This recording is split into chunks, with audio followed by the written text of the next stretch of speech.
Hello everyone, it's the storyteller here.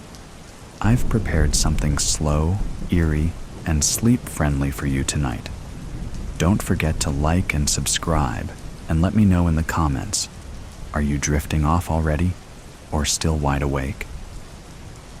What Lies Beneath? Summer, 1972. Road trip! Pam screamed over the sound of the jukebox. She had shoved her chair aside, since there was no dance floor in this hole-in-wall bar. Her arms in the air, hips bumping and grinding to the beat, feet barely moving. After half a pitcher, she could sway her hips or move her feet. She opted for swaying to Otis Redding. Wastin' time. Barb was still capable of doing a fair lip sync of Sitting on the Dock of the Bay. Pam a tad too wasted to remember all the words, fancying themselves the last hippies, the two girls planning to leave their homes in Georgia and head for the Frisco Bay. A few weeks earlier, Barb had bought a '58 VW van, orange, of course. Whoever had owned Old Orange before had taken out the rear benches and built a sleeping platform, leaving plenty of storage underneath.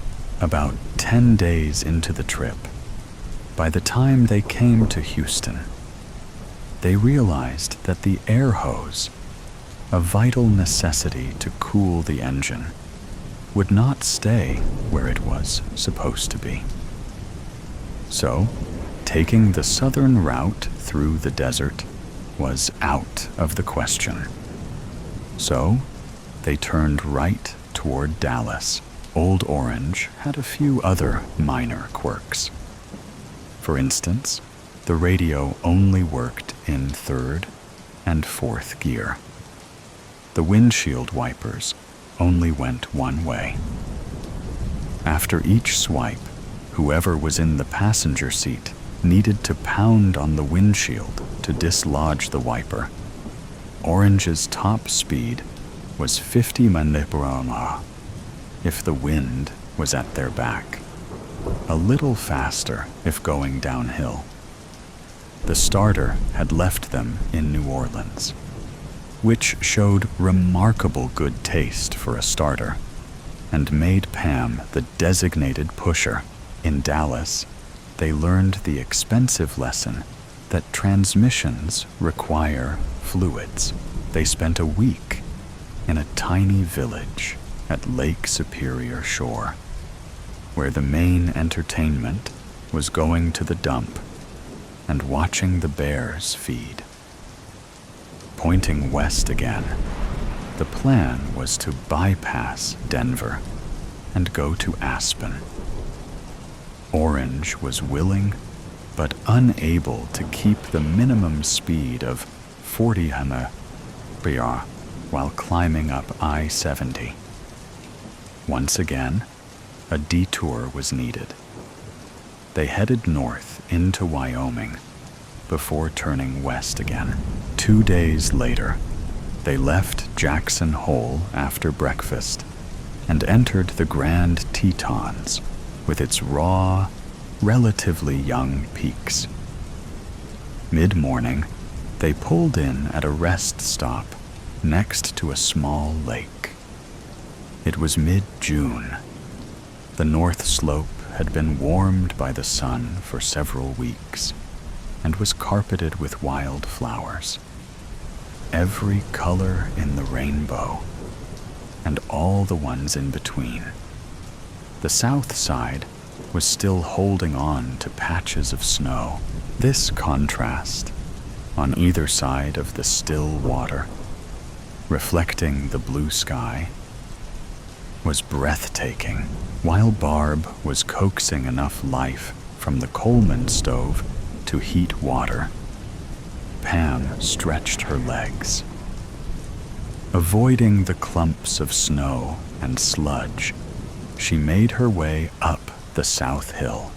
Feeling a rumble in the ground, she was stunned at the sight. When she looked over the top of the hill, animals. Moose, elk, deer, rabbits, skunks, buffalo, the odd wolf, all running eastward. Pam was a city girl, but even she thought this was strange. None of the animals paid any attention to her or each other. They ran, stampeded across the meadow as fast as their legs would move. Worried, she returned to the van. Barb listened and shrugged. "It's nothing," she said. "If there was a fire, they would have closed the park. Let's have our coffee and go on." Pam wasn't so sure, but took her word for it. Soon they drove on, admiring the breathtaking majesty that are the Tetons. By early afternoon, they entered the Visitors Center of Yellowstone Park. Right on time, which meant too late to get front row seats. Or rather, front row standing spots to watch the show. While the summer intern was giving a play-by-play, Old Faithful did its thing. "Well, folks, thank you for coming. If you want to see it again, please come back in." Old Faithful spewed again. "Wow," the kid gushed. "That's a first." And again, another plume of sulfuric steam erupted. The intern stood staring, mouth open. Everybody felt the rumble. Some may have been more alarmed than others, but they all felt it. Old Faithful was quiet for a few minutes. People dared to exhale in relief. Pam just wanted to grab Barb and run, but she didn't. She stayed with the other tourists and stared, and then another spurt. No, that's not the right word. A geyser, a flume. Oh, hell. Let's just call it what it was. An eruption. The hot, sulfuric steam bubbled up and erupted, overstepping its recognized boundaries, and sprayed over the poor, hapless tourists who were standing on the eastern boardwalk. This time, Pam dragged her friend away. Barb jumped in the driver's seat, while Pam, since that was her job, pushed the old relic off. As soon as Barb was able to turn the engine over, Pam ran and jumped in the passenger seat. People were screaming, running, elbowing, pushing and stumbling over each other.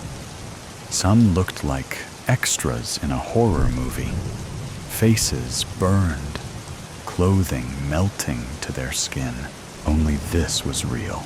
She didn't want to watch, didn't want to see. But it's like a massive pile-up. You just have to. Pam gasped when she saw the head. Just think of the slobbering, angry head. The poster child of the Jurassic Park movies. The face only a mother could love. That's what reared up out of the boiling water. It had had eons to incubate and mature. And that day, it was ready to claim its heritage. If they'd taken the time, they might have wondered how many of those creatures had laid their eggs in the warm springs of Yellowstone. How many eggs had survived the long winter that followed the meteor impact, the one that extinguished this one's mommy and daddy. They didn't have to ask or wonder, because just as Barb was able to back up without running over anyone, another one crawled out. This one had wings, and within minutes took flight, fully grown. Or at least, hopefully, it was full grown. If this was just a baby, it could gown up to be much bigger than a jumbo jet. Much, much bigger. The lake, that famous tourist attraction, that placid aqua blue, edged in yellow circle, was now a churning cauldron with prehistoric critters peeking out before clambering ashore, screeching, howling, and knocking over, crushing anything in their paths. "Go, please go," Pam begged. "I can't," Barb cried. "I want to, but I can't make myself drive over anyone. If you don't, they will." Pam pointed to the creatures that were crawling out of the water. "Oh, shit. Oh, shit. Oh, shit." Barb summed up the situation, though they knew it was time to haul ass. And even then, it might be too late. They sat there in the deceptive safety of Old Orange and stared as one grotesque beast after another crawled out of the boiling water. "Go," Pam whimpered. "Go, please, go, Barb." She nudged, shook, punched, did what she could to make Barb wake up. "Go," she screamed, with a curse and a shudder. Barb put her foot on the gas and jumped forward. "Don't stall, don't stall, don't stall," Pam prayed as she turned backward in her seat and watched the first tree burst spontaneously into flames. "Faster, Barb, faster." Barb was a good driver. That day, she turned into an excellent demolition derby driver. Aggressively, she drove around everybody, forced people into ditches and off the side of the mountain. She prayed, the act of contrition.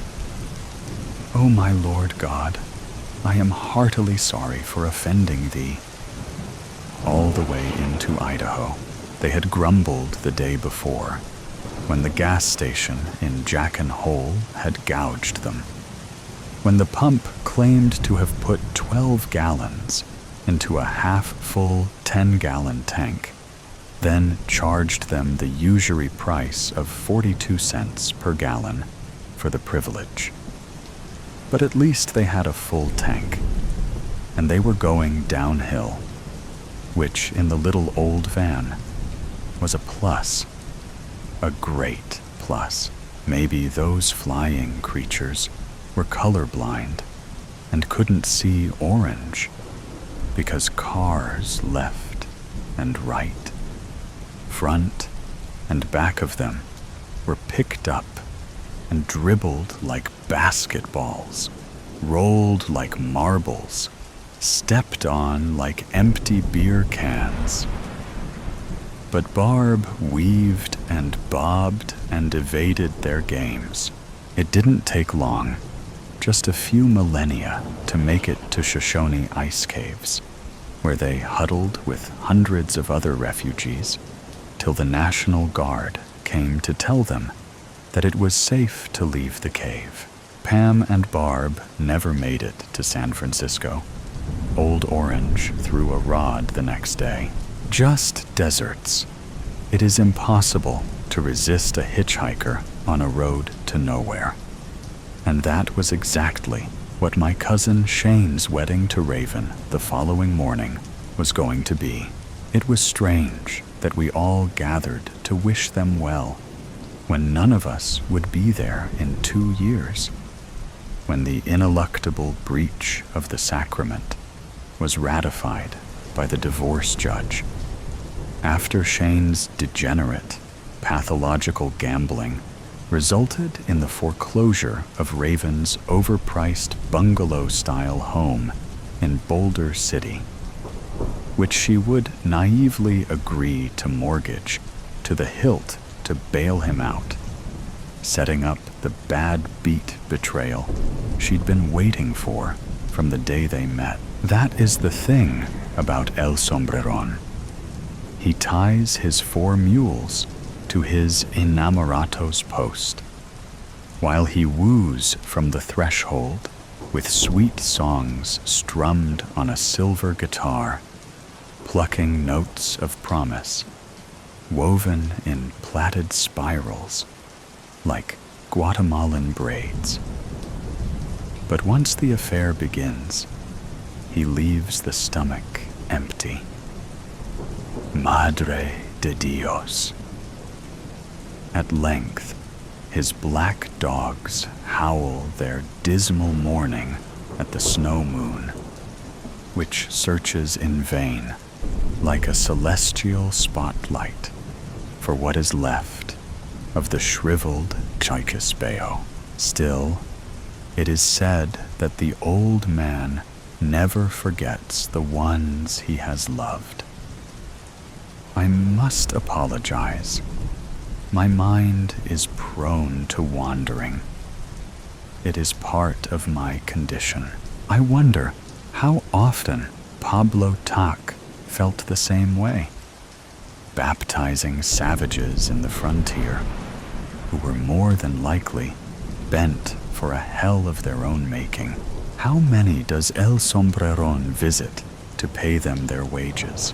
Sabrina, the Jamaican flight attendant, with the perfectly symmetrical face and the caramel complexion, scolded Carl, who sat right next to me, saying, "Stay seated while the seat belt sign is illuminated.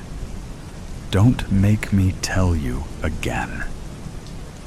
The seat belt light had been illuminated since the plane touched off, and tropical storm Tomas caught us in its clutches, sending us in an interminable loop between Tortilla Flats and Scottsdale.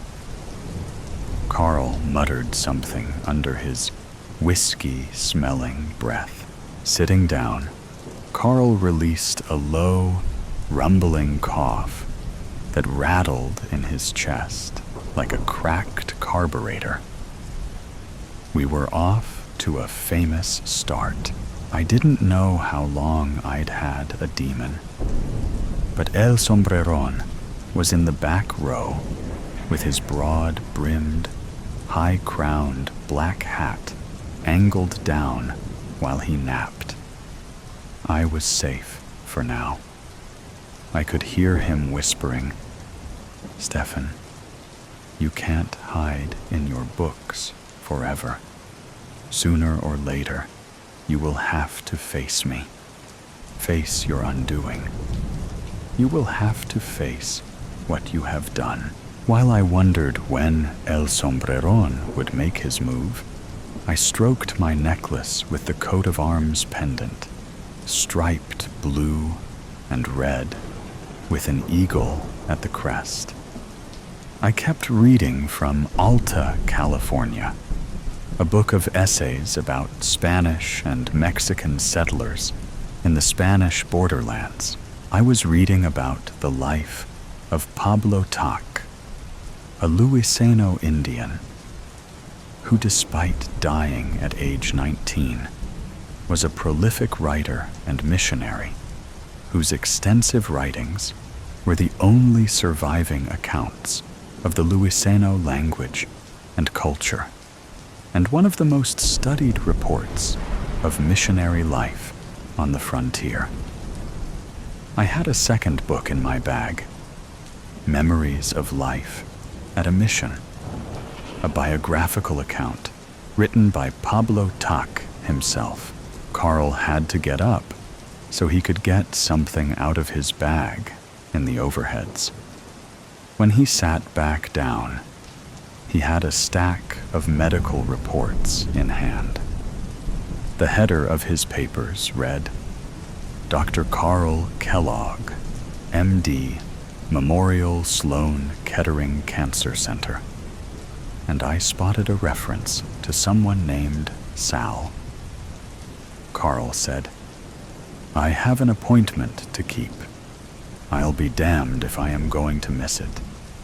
The next thing they're going to tell us is the flight is diverted to goddamn Phoenix. On cue, the pilot came back over the PA to inform us that the flight was, indeed, being grounded in Phoenix for the night, and that the airline would arrange for replacement transportation. But given the lateness of the hour, it would have to be the following day. Those that did not wish to sleep in the airport would have a room comped nearby. I was relieved when they first told me about the glioblastoma. I'd gone directly to St. Peter's Episcopal Church and entered the confessional, and I'd told Father Darby how I'd been driving home from the history conference in Ithaca a few years back, after too many celebratory toasts, and quite a few tequila shooters from the mini-bar to boot. I'd only wanted to sleep in my bed that night. I'd told Father Darby how I'd heard a thud and a crack of my windshield. The blue-jeaned body of a teenage girl hung in the rear view, perfectly cradled in the refracted lamplight. How I'd kept on driving. How many Hail Marys to fix that one. Sabrina offered me a beverage, which I sternly declined, and I asked her softly, Do you see a man about 6 rows back with a black-brimmed hat? She turned, dutifully, and then looked down at me with wide eyes. No,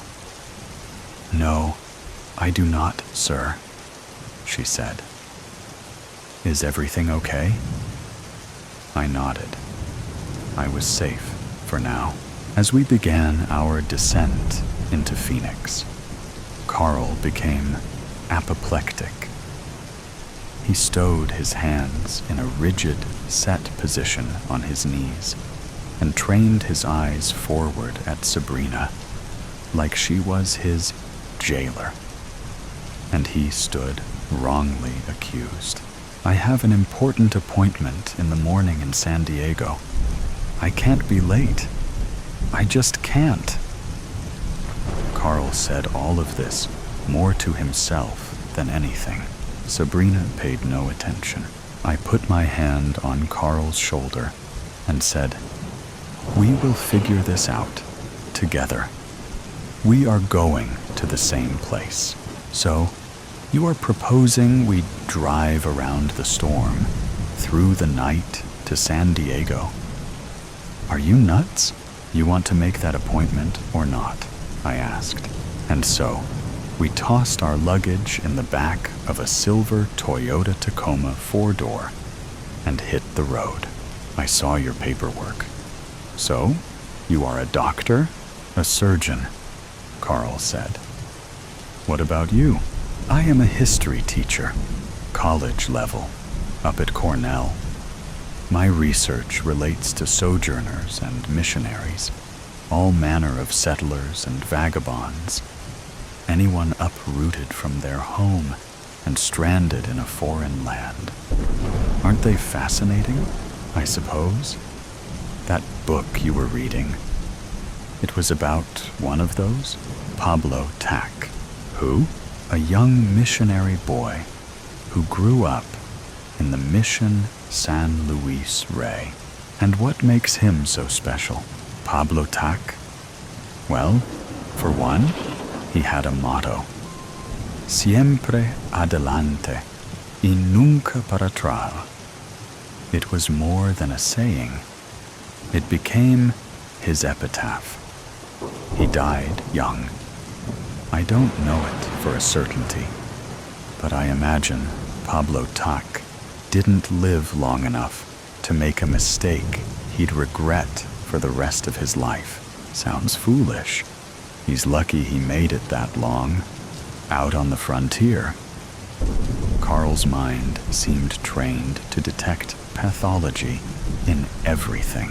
You know, Pablo made it to Rome to study for the priesthood, then returned to the frontier. He left behind quite a body of work, made a record of nearly his whole life, day by day. Imagine covering that much ground by age 19. And how did he die, if I might ask? Smallpox. There you go. The boy devotes himself to God, and boom, clapping his hands for effect. He's snuffed out like a match in between God's bloodthirsty fingers. I think it was a gift that God allowed him to finish his mission early. Besides, if Pablo Tak could get that far by 19, then there's hope for a couple of middle-aged codgers like us, don't you think? I said things like this: hope, as if I still dared to wish for an unearned pardon. I wondered if all sojourners are really on the run, each sure, in their own way, that redemption could only be granted, if at all, a long way off from the place where the crime happened. I guess fugitives are always prisoners of the truth. All I see is a promising man stomped under heel by a dictator. So there's no point to suffering. I'm an oncologist. You cure the sick. Cure? Oh no. I specialize in pancreatic cancer. The 5-year survival rate is 12%. My nickname among my colleagues is the Grim Reaper. So, no, I wouldn't exactly say that I cure the sick. More like I chaperone them to death's doorstep. I'm a butcher with dull blades, just an order taker at a meat counter. My patients' diagnoses are like those number dispenser tags in a supermarket. You know those red machines with the Garvey pull-off tags? I call their numbers and deliver the meat to the morgue. Remind me to never call you for a consult, I said. And we both laughed. What is that pendant you were playing with on the plane? Oh, this. It is the DeSantis family crest, a gift from my father.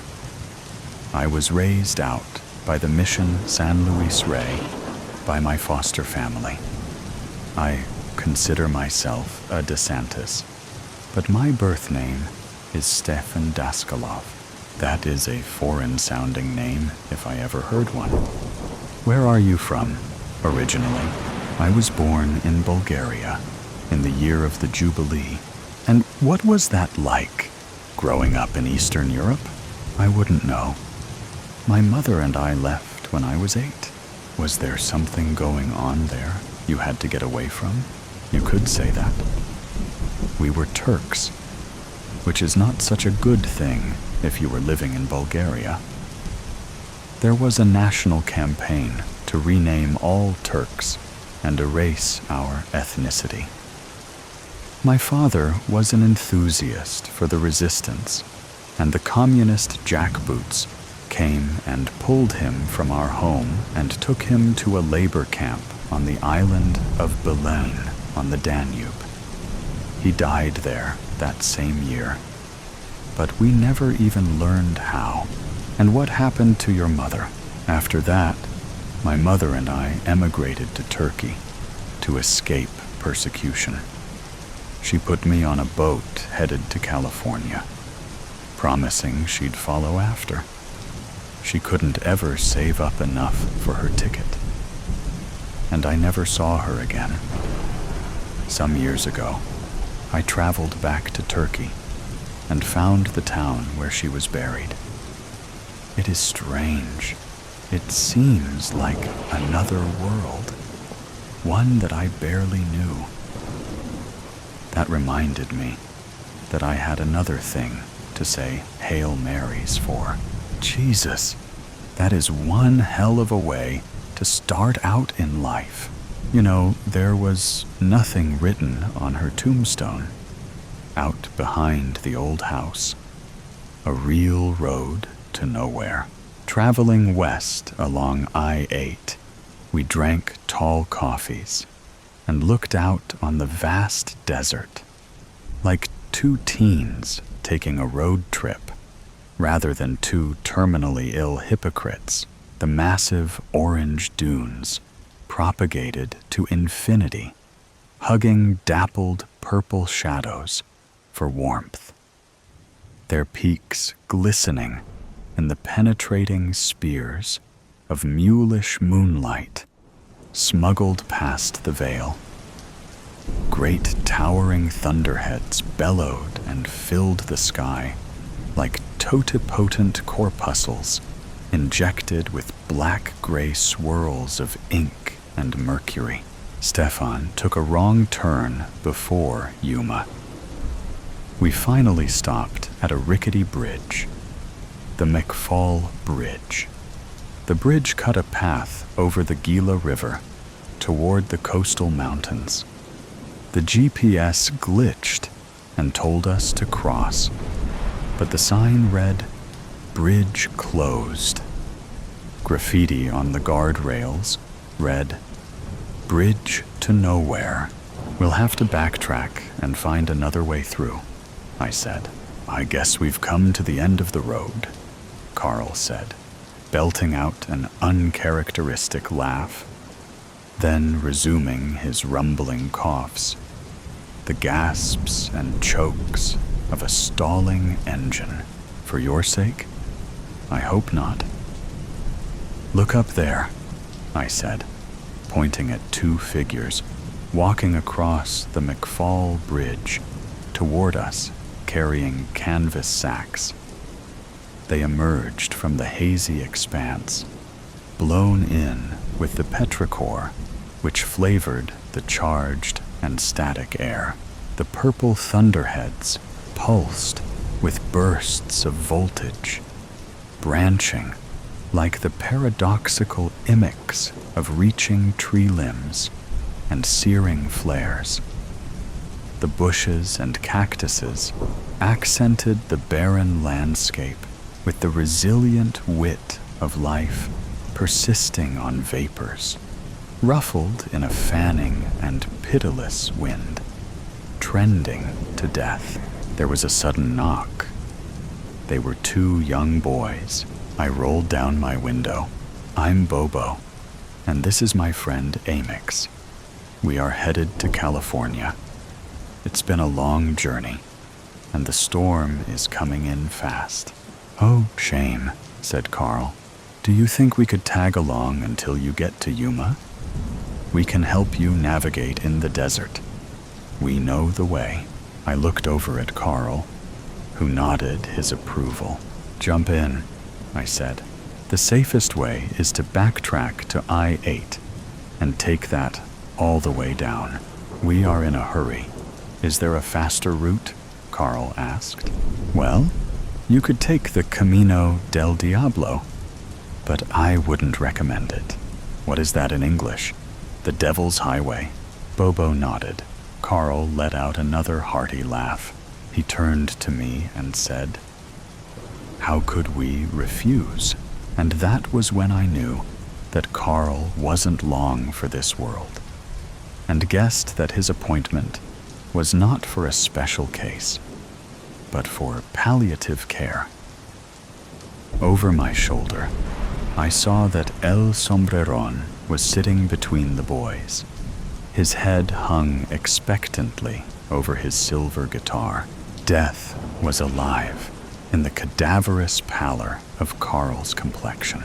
The color ran out of him like a rich, milky cheddar cheese that starts a bright orange but whitens and hardens so quickly when left out on the cutting board. Carl had already begun to decompose. I wondered if Carl had cats. If you die alone, a dog won't eat you. A hungry cat is another thing altogether. Bobo was a skeletal man, not more than 5'3". His khaki Anouks shirt hugged his body, making him appear in the dark like a human shadow. I see you are reading Pablo Tak, Memories of Life at a Mission. Yes, I am, I said, surprised. Have you read it? Ah, yes. What a heartbreaker. Wait until you get to the last chapter where he is called back to Rome for ordination. Bobo tossed his sack over his shoulder and began walking back down the Devil's Highway.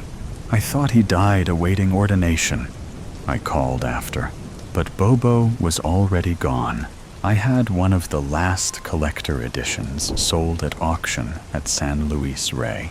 The thing is, as I watched Bobo and Amix disappear into the dust of the desert, it occurred to me that this book had been out of print for decades, since before these boys were born. Now, it was just Carl, me, and El Sombreron on the Camino del Diablo, in the dead of night, on our way to separate destinations, but sharing one fate. After driving for hours in what must have been circles, the warning light for refilling the gas tank came on, squeaking over and over at regular intervals, like a diseased heart incapable of variation. And we only had one reserve gas can left in the trunk. Carl, I said, let's camp out here for the night and save our last fuel can for the daylight. I don't want to get lost. Carl was looking ghastly and pallid. I have s'mores ingredients. I was saving them for the night after the wedding, but I say we build a proper fire and enjoy them tonight.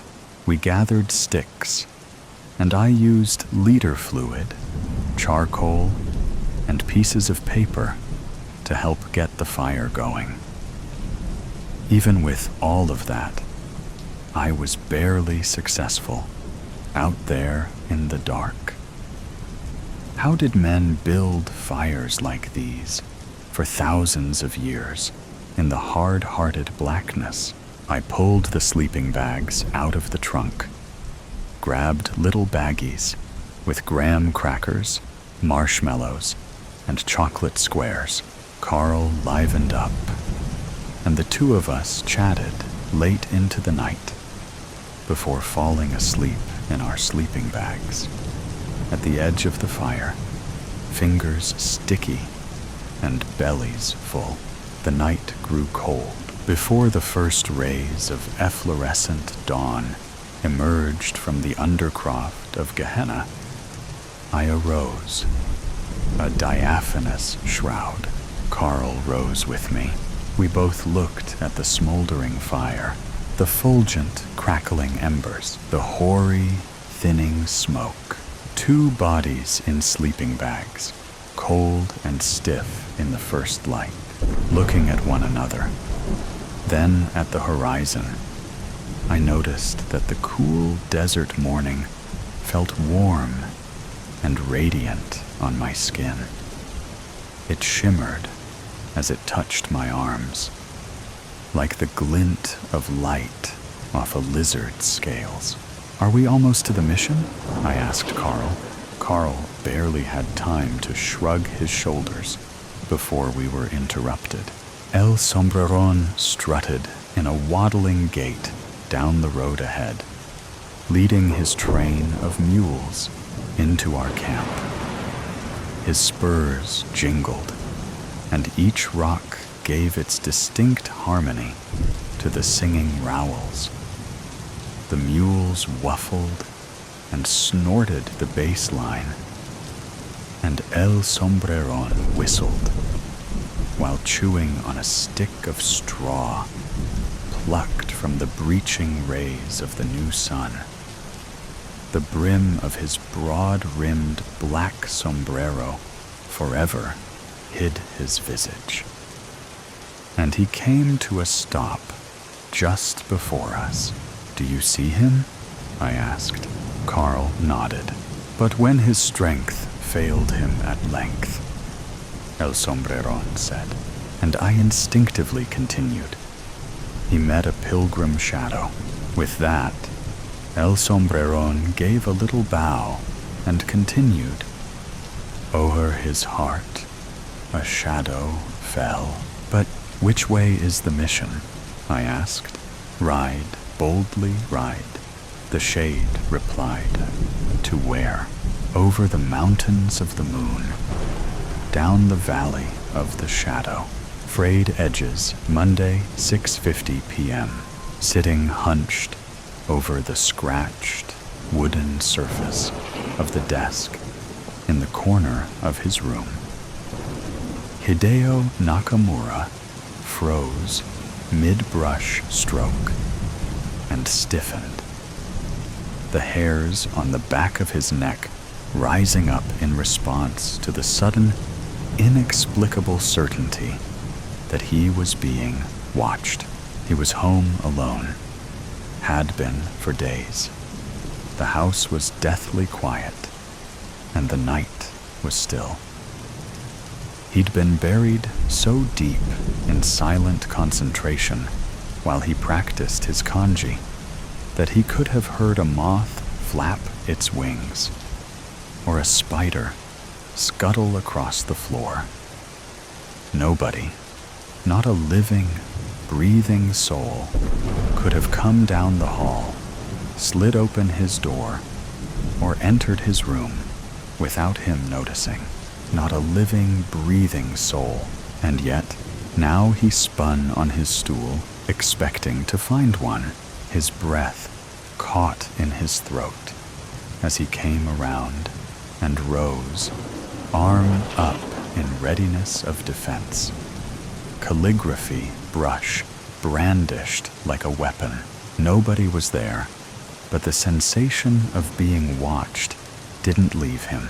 His room was small, just 8 tatami mats in size, and from where he stood to the wardrobe ahead was only a couple of paces.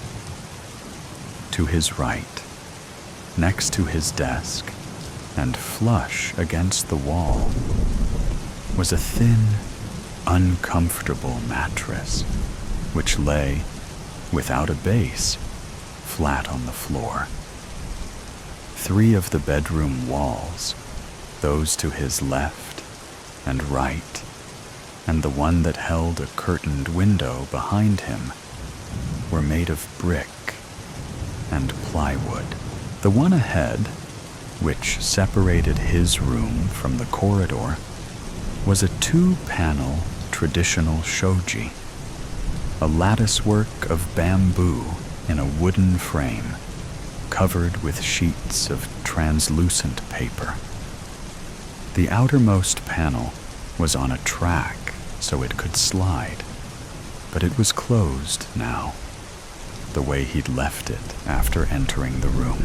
A bare bulb dangled from the ceiling, illuminating the room sufficiently. Apart from a few boxes full of textbooks and a rack on which sat some pairs of shoes. There was nothing in the room behind which anything that shouldn't have been there could have hidden. The only place any such thing could have been concealed was inside the wardrobe, which was built into the wall and sealed by another sliding door. It was this door that captured Hideo's attention. A second after he stood, or more specifically, it was the almond-shaped tear in the center-most paper panel, and the blackness beyond that his eyes came to rest on. The tear had been made a few days prior, when his feet got caught in the blankets as he hopped out of bed, causing him to stumble and plunge his thumb through the delicate paper. Ordinarily, this would have been a cause of concern for Hideo. But with his father away, there had been no need to panic. What his father didn't know couldn't turn him into that wrecking ball of rage Hideo had become all too familiar with since the passing of his mother. So it was a blessing he wasn't there to discover the damage. As minor as it was, it would have pushed him over the edge, the way every slight inconvenience seemed to these days. His father's unpredictability had been growing steadily these past months, along with his dependency on alcohol, and Hideo could no longer anticipate when or where he might snap. They didn't speak much anymore, not even by text, and he had no idea how long this latest business trip might last. It might be days like the last one, or weeks like the one the time before. Whatever the case, he really did need to find time to repaper that shoji. For all he knew, his father could return that very evening, and that would mean trouble and bruises. If only he could fit it in around studying for his exams, practicing for the upcoming calligraphy contest his school had put him forward for, and training for the baseball league finals. All would be good, or at least as good as it could be. While walking on eggshells, an unexpected flicker of motion in the darkness behind the tear made Hideo jump, and he staggered, bumping into his seat and knocking it over. He didn't know what he'd seen, but he didn't hesitate in dropping his brush and snatching up the wooden stool in panic. Turning back towards the wardrobe, he half expected to find the door sliding open, or something hideous wriggling out through the hole. Instead, he found there was no longer darkness behind the tear, and he thought he could see the sleeve of his jacket. He creased his brow and took a step closer, squinting to peer through the hole. Yes, that was it. His white and blue baseball jacket, hanging where it always hung, in silence. And with that realization, he no longer felt he was being watched. Just my imagination, he thought, lowering the stool to the floor and catching his breath. Studying too hard, too much time alone in this empty house. Whatever he'd felt, whatever he'd thought, it was just a con of the senses. His mind playing tricks, telling him it was time to take a break. Deciding to do just that, Hideo picked up his brush, put it back on the desk, then made his way out of the room, heading down the hall to a lonely kitchen.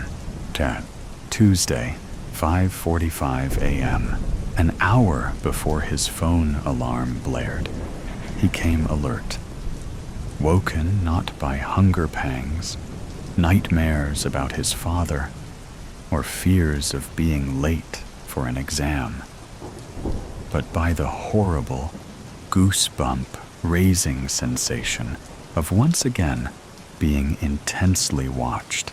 In the dark, he fumbled on the floor for his phone, snatched it up when he found it, and jabbed it out into the room. The screen lit up with the press of a button, and he scanned it around, searching for anything out of the ordinary. His surroundings were illuminated only slightly, but it was enough for him to see that all looked normal. His door was shut, his curtains drawn, the light bulb dangled darkly. His desk, his stool, his boxes of books, and his shoes. Everything exactly as it should be. His hand stopped moving when the glow from his phone found the tear in the closed wardrobe. Shoji. There was a darkness beyond that was darker than that of his room and seemed to throb.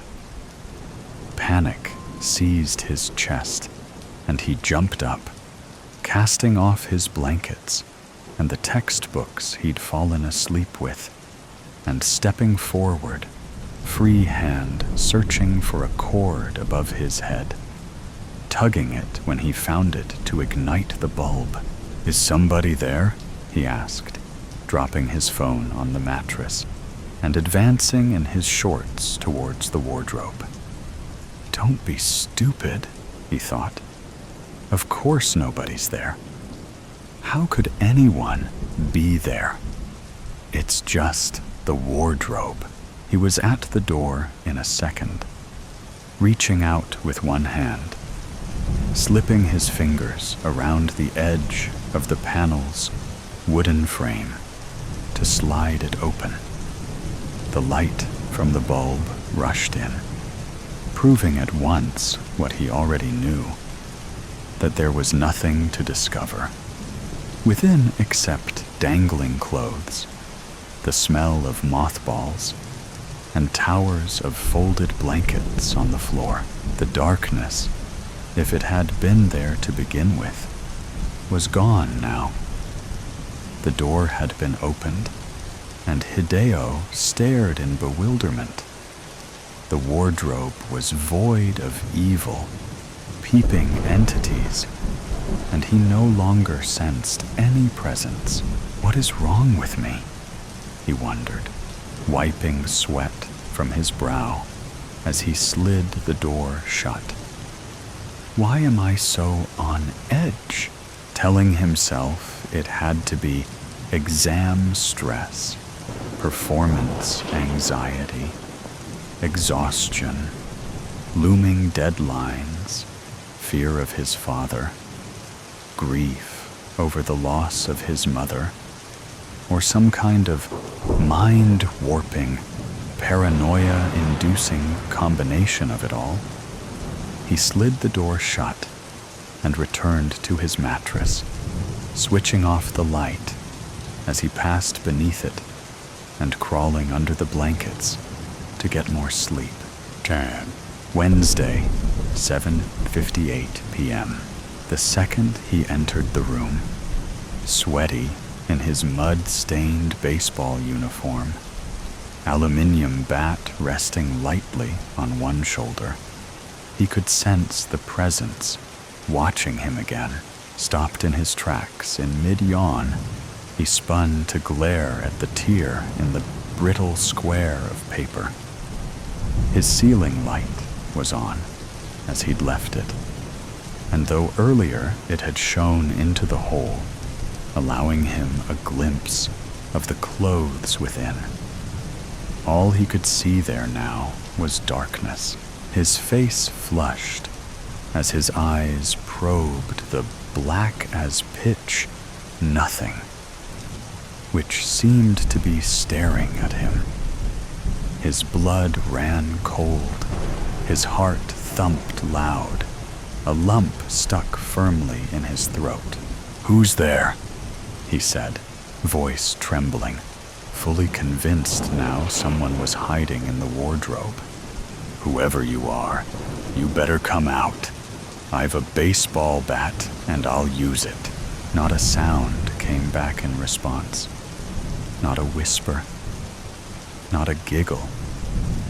Not a growl.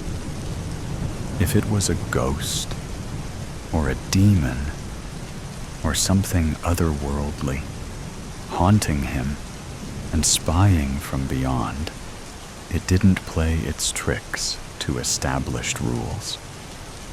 If it was human, or a thing of flesh and bone, it didn't care a jot it had been rumbled.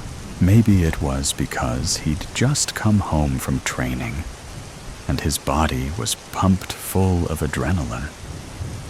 Maybe it was because the baseball bat felt powerful in his hands. Maybe it was just that he was sick of being weak and quaking before others like a baby. Whatever it was, Hideo forced down the lump in his throat and strode to the door, slamming it back and stepping through, brandishing his weapon in both hands. As before, there was nothing out of the ordinary to be found, and nothing to be seen other than undisturbed clothes on metal hangers and neatly folded blankets on the floor. He jabbed his bat forward into his shirts, slid them aside, checked every inch of the back wall. There was nothing. There was no one. It was empty. "This doesn't make sense," Hideo said, lowering his bat. He was inside the wardrobe fully, in the space between threshold and clothes. He decided he should examine the torn paper panel from this side, in case there was something he was missing. So he took hold of the sliding door and pulled it shut. Almost at once, a chill seemed to descend, and he felt like he'd entered a vacuum. It could only have been his imagination again, brought on by the uneasiness of the moment. So he forced the notion from his mind and told himself it wasn't as cold as he thought. "Is it you?" he asked, craning his neck to examine the frayed edges of the tear. "Are you mad because I ripped you? Are you trying to drive me insane?" There was no logical thought behind his words. A shoji panel couldn't feel anger, nor did it have the ability to haunt or stare, regardless of how old it might have been. And old it was, which was clear from its brittleness and discoloration. Who knew how many people had slept in this room and used this wardrobe? Who knew what this door might have seen had it only had eyes? Logic didn't seem to factor into the current situation, so Hideo thought nothing of it when it occurred to him the tear did look like an eye, and he suddenly had the urge to peer out through it. Slowly, carefully, he moved his face closer and positioned himself right behind the hole. Squeezing one eye shut, he squinted to see out through it. only to be punched in the gut by the shock of seeing someone on his stool, hunched over his desk, apparently writing. Terrified, Hideo spat the air from his lungs and fell back, dropping to crouch amongst the blankets. What the hell? His mind raced, trying to process what he'd seen. What the hell was that? Starting to question his sanity, and clutching his bat in both hands, he straightened back up and returned his eye to the hole. He had to have been mistaken. He couldn't have seen what he thought. It was impossible as the fact it was now somehow dark inside the room. Someone had switched off the light. The person who'd been sitting on his stool? He couldn't see much, but he could tell right away that person was gone. He could make out shapes in the darkness, like the stool and the desk and the mattress lying flat against the wall. There was something else, too. A large mound on the bed. And just as he realized what that was, a light blistered into life. A rectangular light he knew came from a phone. He was frozen, captivated by what he saw, unable to look away. He watched the rectangle of light rise and bob around the room like a ghostly lantern. He knew, before it happened, the ceiling light was going to come on, like he knew who'd be beneath it when it did. "Is somebody there?" he saw himself ask, before jerking his head away and shuffling back, burying himself deep in shirts and jackets. No, no, no, no! He panicked, pressing himself back against the wall and clutching the bat to his chest. Eyes shut. He thought he heard the familiar swooshing sound of the shoji door opening.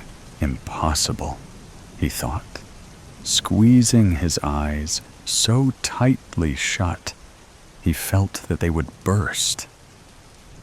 This isn't real. This isn't real. It can't be. Swoosh. Again. Then bang. And his eyes jerked open. Had the door opened and closed? Had someone peered inside? No. I'm imagining it. This can't be happening. It can't. The first time he'd felt like he was being watched, he'd been sitting at his desk drawing kanji. The second time he'd felt it, he'd been lying in bed, disturbed from a restless slumber. The third time had been just a few minutes before, when he'd entered his room and sensed the presence. And what had he done then, as completely immersed in this nightmare as he was? Hideo didn't believe the door would open again until it did. Nor did he believe a version of himself, a doppelganger, a demon, would step across the threshold and enter the wardrobe. But it did. It was dressed like him. It carried a baseball bat like him. It was dirty from sliding in mud like him. But it wasn't him, because he was there, shrinking back into the corner, watching it prod its bat into the clothes to sweep them aside. Steel hangers screeched along a tarnished metal rail like witches shrieking. and the noise cut right to his core. Just a minute ago, he'd done the same thing, examining the back of the wardrobe and finding nothing. This one wouldn't come away so empty-handed. This one was going to find him. And with that thought, that fear, that panic-inducing, life-threatening realization, Hideo acted.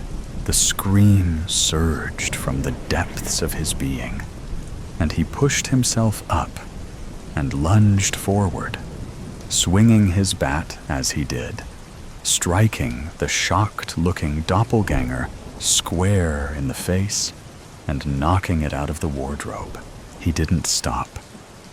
The adrenaline coursing through his veins was electrifying.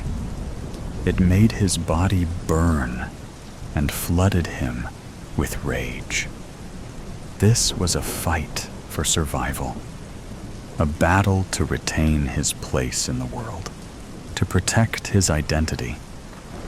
And he couldn't let this phony Hideo hurt him, and so he hit it as it fell to the floor, again and again on the head, pounding it into submission, pummeling it brutally until the feeble, desperate cries it made fell silent and its spasming, copycat limbs lay deathly still. He stood over it then, panting, wheezing, sweat dripping off his brow, blood dripping off his bat. He stared at the demon's battered face, found he was unable to focus on it, didn't want to. Instead, he examined the blood splatter that decorated the tatami mats around it.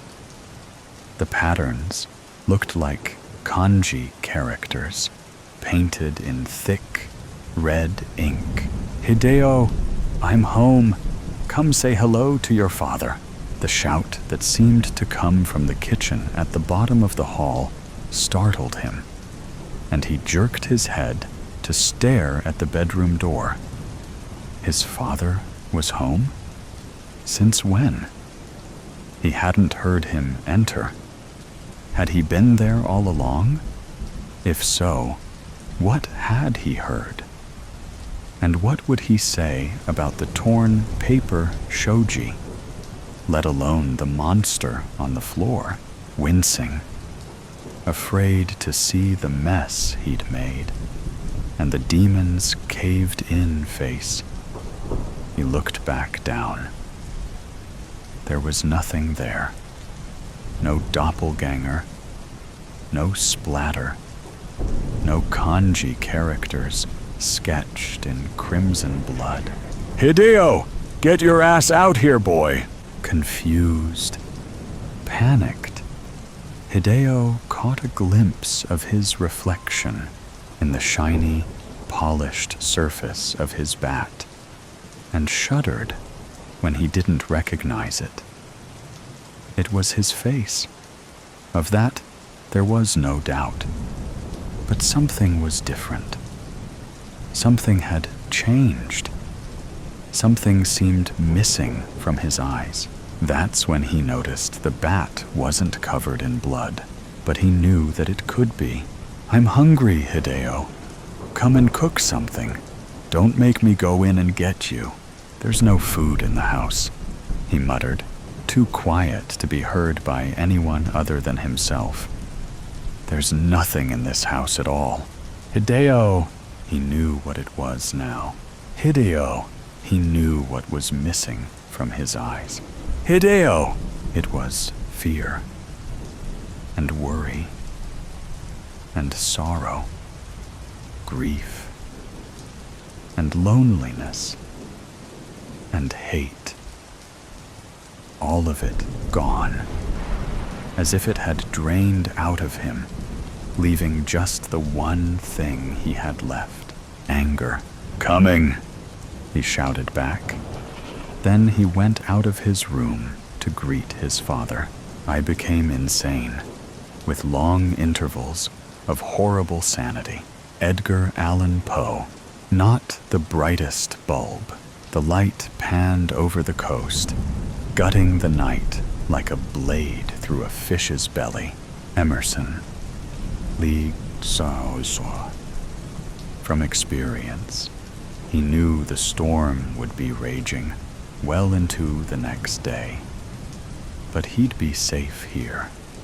This lighthouse had weathered many storms before this one, and it would weather many more after, too.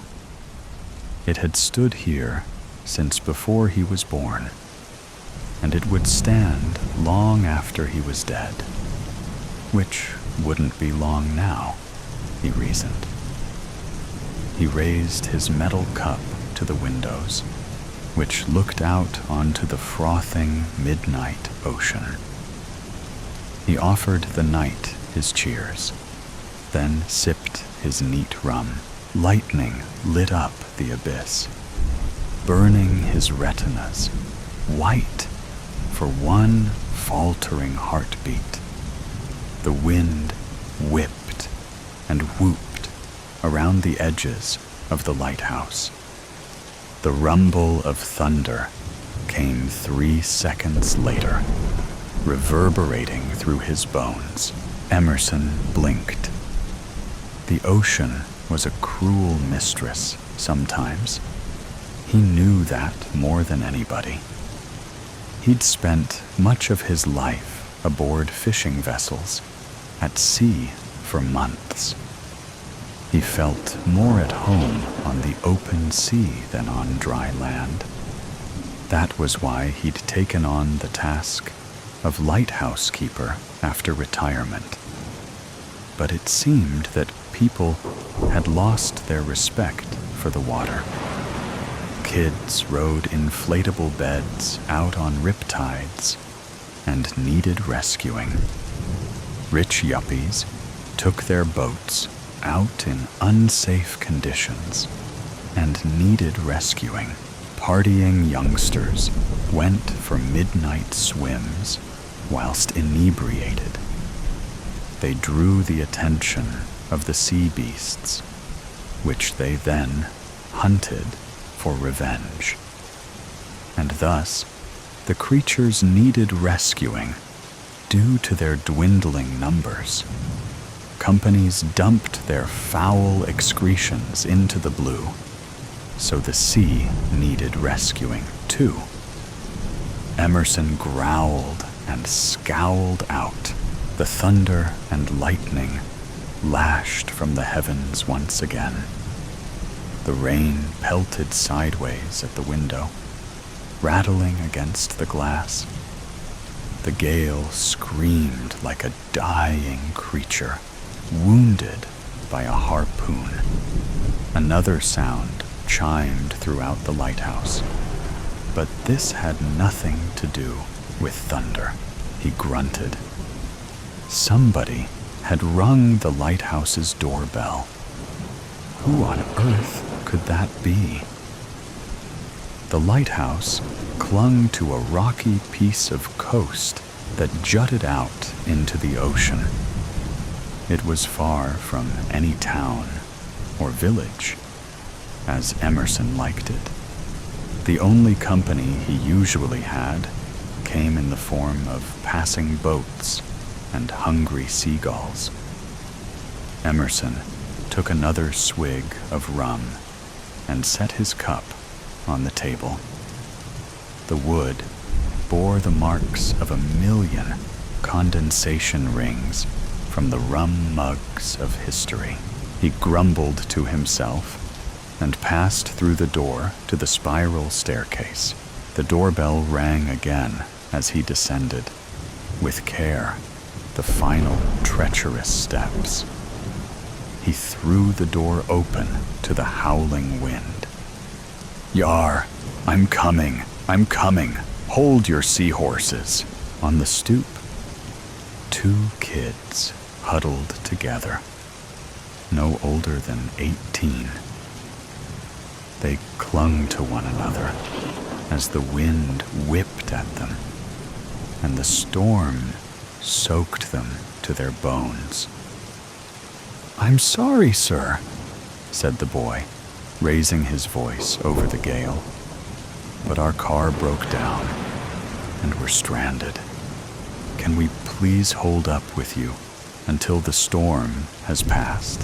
Emerson was not a people person, but he was also not a heartless monster either. He opened the door to the boy and the girl and guided them up the staircases. "Yar, come in, come in. You're wetter than water. I got some blankies upstairs. Come, let's get you and your lass dry. Me name's Emerson." The boy smiled and offered his hand despite the chill that shook him. "Thanks, man. You're the best, Harry. And this is Skyla." Emerson led them up the winding staircase to the lighthouse's upper room, lit by the beacon. He got some dry towels, stale and mutt-eaten, but dry, and put the kettle on for warm tea. You must be pretty frightened. What with you stranded in the dark and the rain, while the sea beats her chest like King Kong. She can be mighty fierce." The boy pulled a face and shook his head. He wrapped a towel around Skyla's shoulders before he tended to himself. "No, inconvenienced and uncomfortable, but not scared." Emerson frowned, but bit his tongue. He guided the youngsters to his couch. It wouldn't be the first time it got wet, and handed them mugs of steeping tea. He sighed and sat down opposite them on his old rickety chair. "And what, if you don't mind me asking, were you two doing out here this late at night?" The boy and the girl blushed. Harry started to say something, but then Skyla interrupted. She shoved her left hand into Emerson's face. A diamond glinted on her ring finger. "Harry proposed to me tonight." As the sun set over the water, staining it red, the color of love. Isn't that romantic? To Emerson, red was the color of blood, once you'd chummed the waters to lure in the big fish. But he didn't say this. "Yar, it do warm this old sea dog's heart to see young love in bloom. Why, my Batilda and I, we shared quite a torrid love affair, we did. But she's been sleeping with the fishes for longer'n you been alive. I still carry her picture in this old locket here, which I wear around me neck at all times. Here, take a look at this beauty, lad, but don't lose your eye for the young lass now, aye." The boy blinked at the picture in the sea air-rusted locket. He did a double take. He seemed to struggle for words. His eyebrows knotted together like a bowline. "Sir, that's a manatee," Emerson recoiled. "You youngsters and your unrealistic Hollywood beauty standards. You shouldn't perpetuate such unhealthy attitudes towards appearances. It only fosters anxiety and insecurity. Yar, you might be young and lovely now, but see how pretty you'll look in 60 years. Let's see how you are once the sea's done, rusted your lungs, and your legs been took by an orca and a great white, workin' in cahoots. The girl reached over and rapped a knuckle on his shin. A smirk touched the corners of her lips. "But sir, both your legs are still attached," Emerson yelped and tucked his legs back under his chair. "I jumped into the blood-stained brine, I did. Wrestled me legs back from the bellies of the respective beasts at the same time. Fought them both off, using nothing but me bare hands. I sewed them back on, I did, using nothing but a bit of old gut fishing line. I cleaned the wounds by spitting on 'em, then patched meself back up. It hurt for a while, but it didn't affect me well-trained balance on the deck.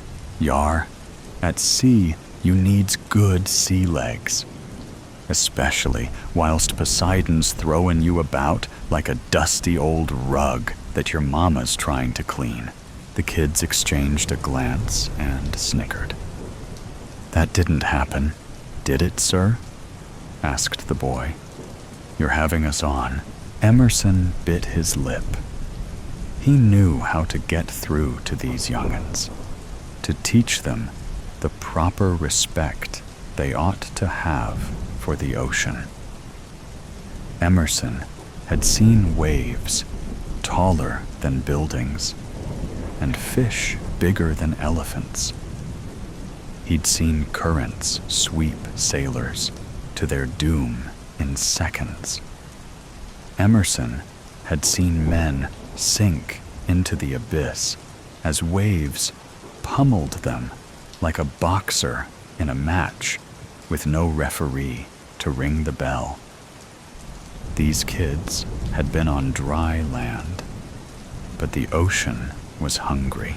She could reach out and snatch you from the shore if she wanted. They had gotten lucky. The midnight tide hadn't pulled them out to sea whilst the boy popped the question. Emerson got to his feet and slipped out the door to the spiral staircase. "I have something to show yer. You wait right here, my lovelies."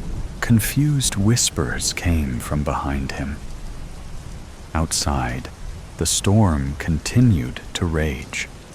The wind screamed and the rain lashed. The ocean roared and threw itself against the lighthouse's base. The foundations shuddered. Emerson found the switch, covered in warning stickers, and flicked it. The lighthouse went dark. A small shriek came from above. He ascended in shadow, grinning at the panicked voices. He barged through the door and clicked the torch on. He illuminated his haggard face from below and bellowed. It was a dark and stormy night. Harry and Skyla screamed and clung to each other, their faces pulled in a rictus of terror in the torch's beam. "What the hell?" began the boy, but Emerson cut him off. The ocean was raging. The night was black. You couldn't tell where the sky ended and the water began. And we all knew that she, the creature, was out there hunting us. The hunters had become the hunted. A foghorn shattered the tension, deafening them all. Harry jumped up, knocking his chair over backwards. Skyla shrieked and threw her hands up to her face. A flick of a fish's tail later, the lighthouse shook around them. A great, wrenching metallic crunch rocked the world. Ice froze his limbs. He broke through the paralysis and staggered to the window. He shined his flashlight onto the rocks below. "Good God," whispered Emerson. The jagged stones had acted like a shark's teeth, puncturing the ship's hull. It leaned like a drunken sailor, 45 degrees to the side. On top, seamen clung to the rails, whilst others tried to scramble about the rain-wet deck. Baffled shouts punctured the storm's wailing. Boxes of cargo crashed into the surf. Some sailors tossed life rings into the brine to rescue men overboard. Emerson whimpered. This lighthouse had not had a single accident for almost 100 years. And now, in one swift hour, he'd caused a disaster. He should never have exaggerated the truth to impress these kids. The ocean was scary and beautiful enough as it was.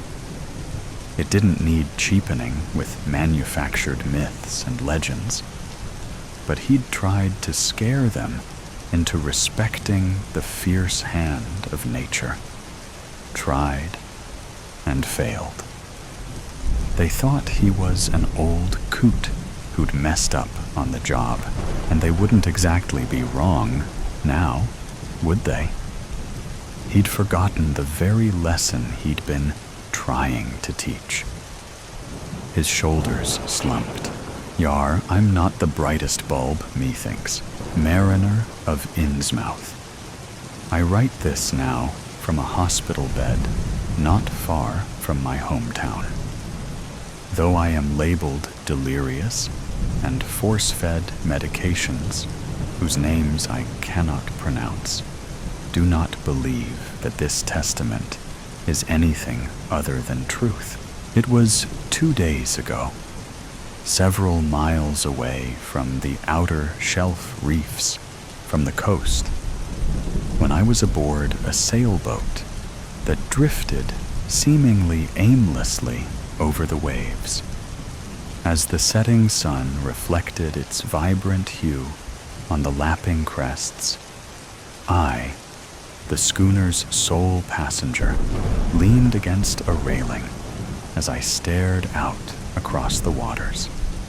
My name is Howard Phillips, and I was out on this solo sailing journey to find a new clarity in life.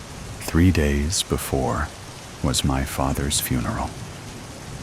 My relationship with my father was a perplexing one. I looked up to and admired the man, but felt like I never really knew him too well. I found myself wondering about the conversations that would never be had, the beers never drank together, the lessons and the stories that would never be taught or told. After the funeral, I had expected to feel some clarity and peace, but instead found only distraught and confusion. And I now often wonder about my own life and where it could lead. I was left this small sailboat in the Will, and I found it a sign of what to do next, and without a second thought, put everything else on hold, loaded up the boat, and sailed off into the unknown with the belief that I myself could be known. Now, with the currents pulling me ever outward from land, I treated this as an autopilot for the craft, as I stared in a yearning way into the waters below. I watched as I saw a small school of fish swim by. Though I could not identify their breed, I mused at the occasional scaled adventurer who would jump from the water away from their brethren as they tasted the open air and observed a whole new, alien world.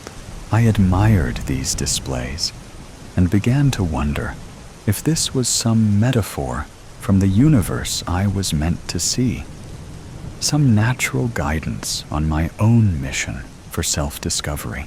As I watched the fish surface to dance above the cresting waves, I felt I caught a glimpse of something further ahead in the water. It seemed like two orbs of crimson, as if two eyes were staring at me from below. But when I scanned the waters to better see these supposed eyes, they were nowhere to be found. I supposed whatever bigger fish they belonged to had swum away, or, more practically, it was a trick of the light of the setting sun. As it distortedly emulated back to me, I shrugged away from the shimmering vision and turned to face the mast. As I did so, I saw a large onyx storm cloud approaching fast in the distance. I rushed to the wheel, yet was too late as the rushing gales moved at a seemingly supernatural speed, enclosing on and whirling the small boat in all directions as my vessel lurched aggressively to and fro. My only option was to cling to the railing for fear of losing myself to the now crushing waves which hurled against the sides of the sailboat like slapping tentacles of a great kraken. The schooner broached and was nearly knocked down. As I was raised into the air, I looked down at the opposite end of the boat and saw that the mast was nearly parallel to the water. I then peered into what I believed to be the murky depths below, except that, with a flash of thunder, there appeared to be land not far below me. With that quick blaze of light, I witnessed an unending plain of putrid mud, a mast with the carcasses of decaying fish and horridly foul, less describable things protruding from the sludge. I thought I would feel relief by knowing there was land not far below should I capsize. But instead, an even stronger fear gripped me, a primal fear that whispered in my heart of the unknown horrors hidden beneath the waves, as the unknown, lurking darkness between the spaces of rot and decay beckoned for I to join it in eternity.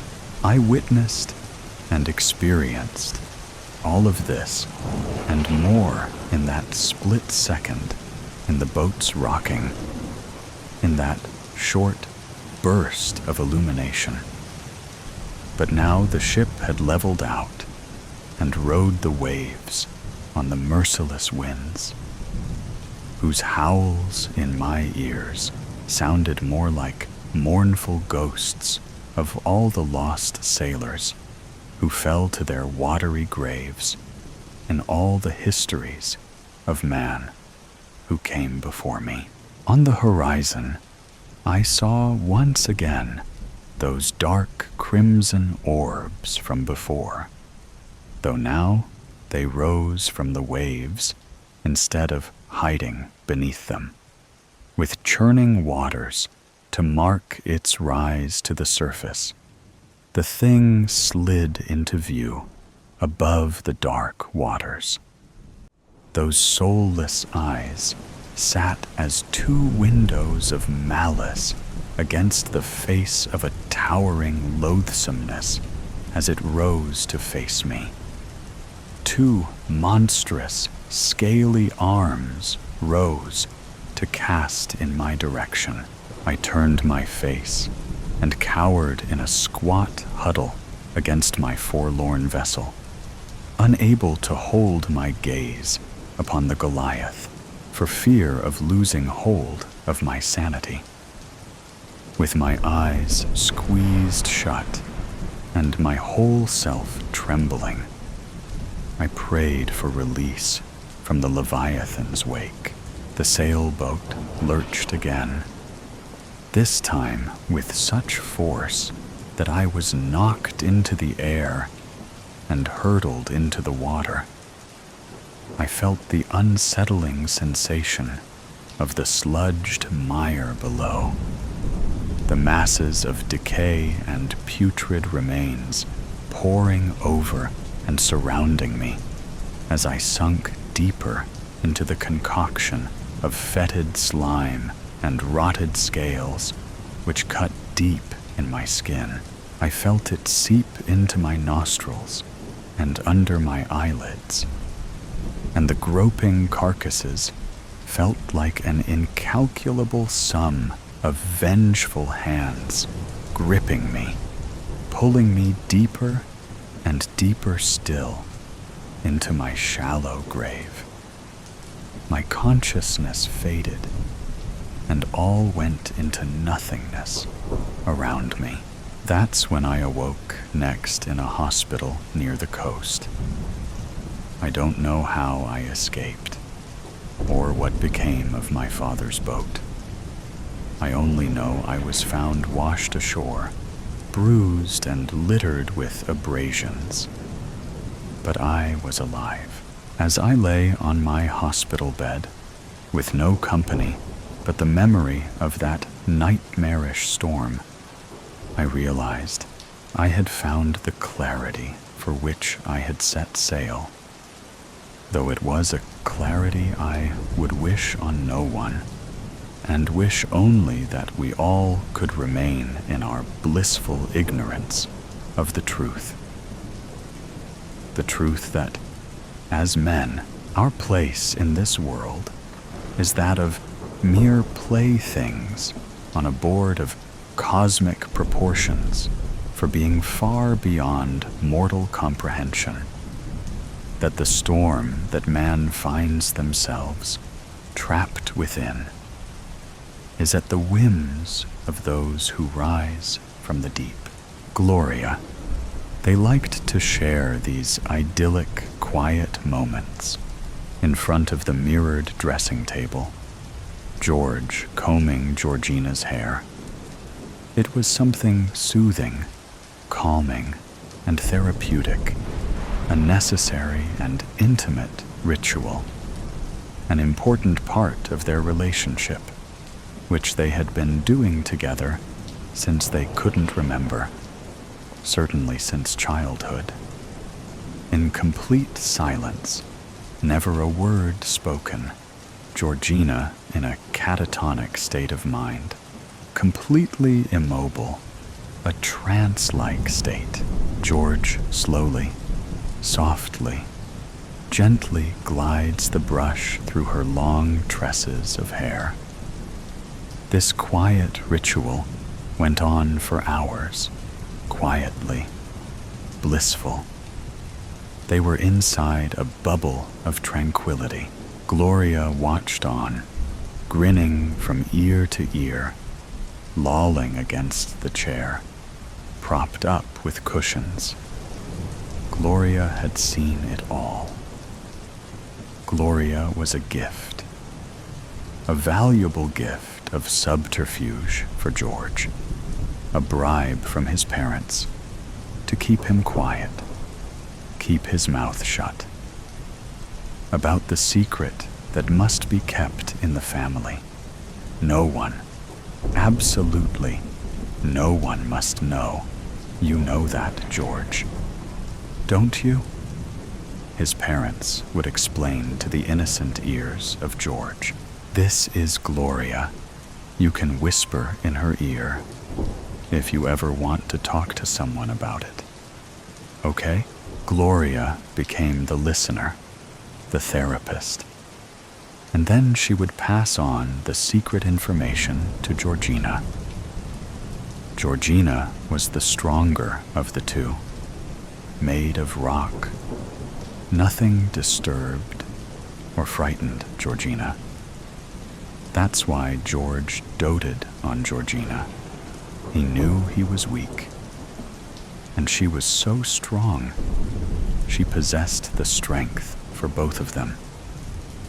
Gloria was so pleased to be added to the family and to be an integral part of it.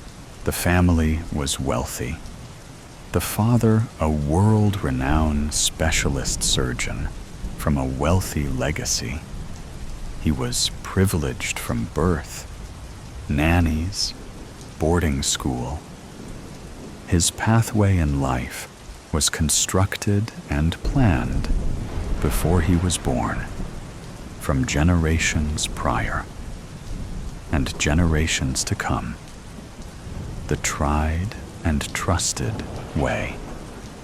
His marriage was arranged, with only a select few who could be considered a match in their world. In those high circles of society, she was perfect, of similar family status. She didn't lose any of her privileges. It was a perfect transition from her maternal family into her family of marriage. She didn't lose any sleep over the matter. Life continued on as normal. Gatherings, parties, friends. It was seamless.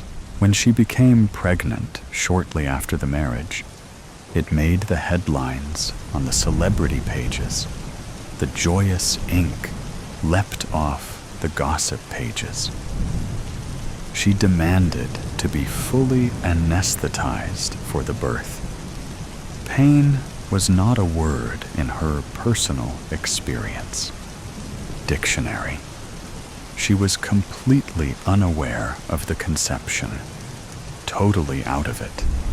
She could have given birth to a horse, and was equally unaware she had delivered twins. Gloria was selected as a gift, a treasure for George.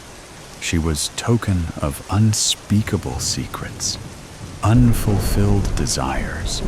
Her appearance with her blonde, braided pigtails, gaudy red lips might have been misconstrued, but George hugged her lovingly from the very first time they met. His parents were incapable of showing affection, demonstrating their love with hugs and kisses, not in the normal sense. It was not accepted in their constrained, unemotional legacy, their upbringing, and it continued in this generational circle of supposedly refined upper-class family and friends. When Gloria arrived, George understood what he was missing. A feeling of unknown nostalgia for simpler circumstances, which he didn't have an inkling about or any comprehension that it existed. Another life, a different life, a life uncomplicated, without the subtle stresses or pressure continuously made by his parents. George always felt vulnerable, awkward, a feeling of an unfinished project in the presence of his parents. On the rare occasions he was allowed into company of his parents' friends, such as cocktail party events or saying farewell at nighttime, George was nervous, uncomfortable, Shyness overcame his speech as he stood dumb and gormlessly in front of the onlooking adults, inspecting George like an alien life form. "Strange boy," they would whisper as he turned his back on leaving the room. George heard the whispers, these overheard comments, like so many others, send him further into his interior cave of solitude and despair. At least George had Gloria to confide in, he always thought, and the thought consoled him. In the eyes of his parents, Gloria's arrival filled a gap. Gloria symbolized a desire for perfection and control over George, which was completely immoral. The family secret must be suppressed at all costs. George was getting older and wiser. Gloria was introduced with the sole intent of keeping the family secret secure. Everybody was aware that George was the weak link in the subterfuge, the conspiracy, the dark secrets of the family. Gloria was the guardian. She was central to it all, and that made her the gatekeeper to the whole incestuous situation. She was the overseer and protector. The only person Gloria confided in was Georgina. Gloria's secret was safe with Georgina. Doing a good job, is he? That's about all he is good for, combing your hair, Gloria said sardonically, without moving her lips like a ventriloquist dummy. George is a sweetie, stupid as an ass, but he is my loving brother, and I will always protect him, even from your foul mouth. Georgina replied defensively, "He's so stupid. He can't hear us, or he ignores every word. The truth. He's a lame brain." Gloria continued her verbal attack. "You are the smart one, the strong one in this family. Georgina, if it wasn't for you, we would still be in the clutches of those dinosaur parents, the molesting evil creeps." Gloria continued, "Don't say a bad word about Mummy and Daddy like that.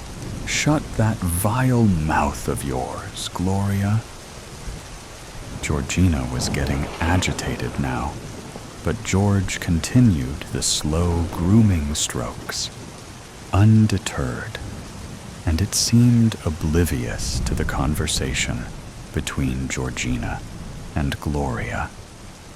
The smooth grooming strokes of brush helped Georgina to keep her temper, remain calm. "I won't tell anybody what you did. Don't worry. Those abusers of innocent children deserved it. Justice was served. Only you. Georgina had the balls to do it. George doesn't have what it takes. Never did. He always hid behind you, scared of his own shadow. The stupid one." Gloria continued in her negative tone. "I watched on for years as they took you to their bed for their evil desires. For years, Daddy wanted control, his evil desires, his manipulation, his family fun. And she, Mummy, followed, a willing assistant, always pickled in her normal, alcohol-fueled state of mind, anesthetized. She was a lush most of the time. Both were heartless, immoral bastards. I was used like a comfort blanket, a rag doll, to make it seem normal. Those twisted monsters whisper in Gloria's ear. Gloria will keep the secrets of the night. Gloria will make any pain go away. Tell Gloria, but don't tell anybody else. Gloria mimicked the parents' words to their sexually molested victim. They deserved what was coming. George dropped the hairbrush and went to Gloria and started hugging her, whispering in her ear. "What did he say?" asked Georgina. "He says he loves me. And will I forgive him? Will I forgive him for his weaknesses?" Gloria replied, "Always the same. He's that stupid. He thinks it's his fault." Gloria was angry. "Don't be too hard on him. We need him to be his normal, complicit self. We need his continued silence. We need him to keep his mouth shut now, more than at any time. These are dangerous times. No slip-ups. We all need to stick together. Otherwise, there will be trouble for us all, including you, Gloria. Understand?" Georgina continued to look into the mirror, but her steely eyes and tightly drawn mouth emphasized the words. It was a threat. "Don't you trust me, Georgina, to keep your dirty, obscene family secrets locked away in my head?" Gloria said in a challenging, teasing manner. She was goading Georgina. Georgina lifted her right hand. Both hands had been hidden from sight, low between her parted legs during the long grooming process. As she lifted the concealed right hand, one could now see she was holding the blade of the 9-inch carving knife, splashed in crimson blood. The blood stood out a dark, dull shade of red against the shiny silver blade of the knife. Slowly, she raised the blade higher and then held it above her head. She held the pose and slowly turned her upper body and head to face Gloria. Unless you are looking for the same Gloria, I would recommend you keep your mouth shut, as you always have. It was the reason you were ingratiated into this family. Your loyalty has kept you alive and your dirty mouth tolerated. Your circumstances can change fatally if you start to change, my dear Gloria. Georgina glared at Gloria threateningly. Now, let's clean up the mess. They say no bodies, no crime. Dark paranoia. In a small studio apartment on the 4th floor, a cynical young man scratches indifferently at an early birthday present. The man's name is Aaron Newman, a man whom life treats without deference, honor, or success. Waiters bring him cold burgers, and gas station clerks shut doors in his face. On this day before his birthday, he is given a lottery scratch-off that will change not only the way he views the world, but everyone in it. Aaron scratched away at the lottery ticket, scoffing as he did so at the cheapness of such a thoughtless gift. But as the second box read 500,000 Han, same as the first, he felt his pulse double and thrum with the intensity of an orchestra of bass. He told himself not to get his hopes up, as the disappointment would only sour after that last scratch. But he couldn't help himself. His palms and forehead began to sweat, and he was acutely aware of his eyes beginning to blur. When the third $500,000 revealed itself, Aaron flew from his seat only for his legs to tremble, forcing him back down to the chair. His face expanded into the appearance of a scream, yet no sound escaped him as his throat tightened. He blinked several times and rubbed his eyes as to confirm to himself that this was not an illusion. And the numbers on the small slip remained the same. Aaron had won the jackpot, and it was all thanks to this apathetic, lazy idea of a birthday present. He decided he wasn't going to cash it right away. He didn't want to give the gifter the satisfaction of knowing they had given him such an exuberant gift. Aaron knew that they would claim credit as if they somehow knew they were giving him a winning ticket, and would expect Aaron to share his money. No, that simply wouldn't do. He'd have to play it cool and act casual with his life, as if nothing happened. If the friend would ask about the ticket, he would say he won 20, which didn't feel like much of a lie to Aaron. Anyway, there was 500,000 after all. Aaron gave himself some time in his lonely apartment to collect himself and recenter his nerves.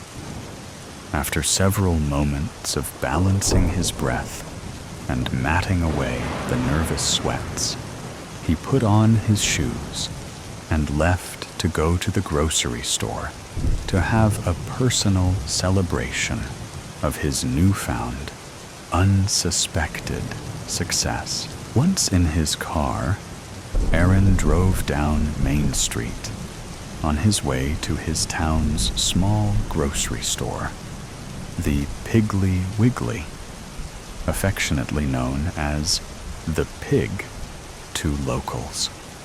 Realizing he's still jittery from his winnings, he sets his car on cruise control to keep a consistent, casual speed down the street.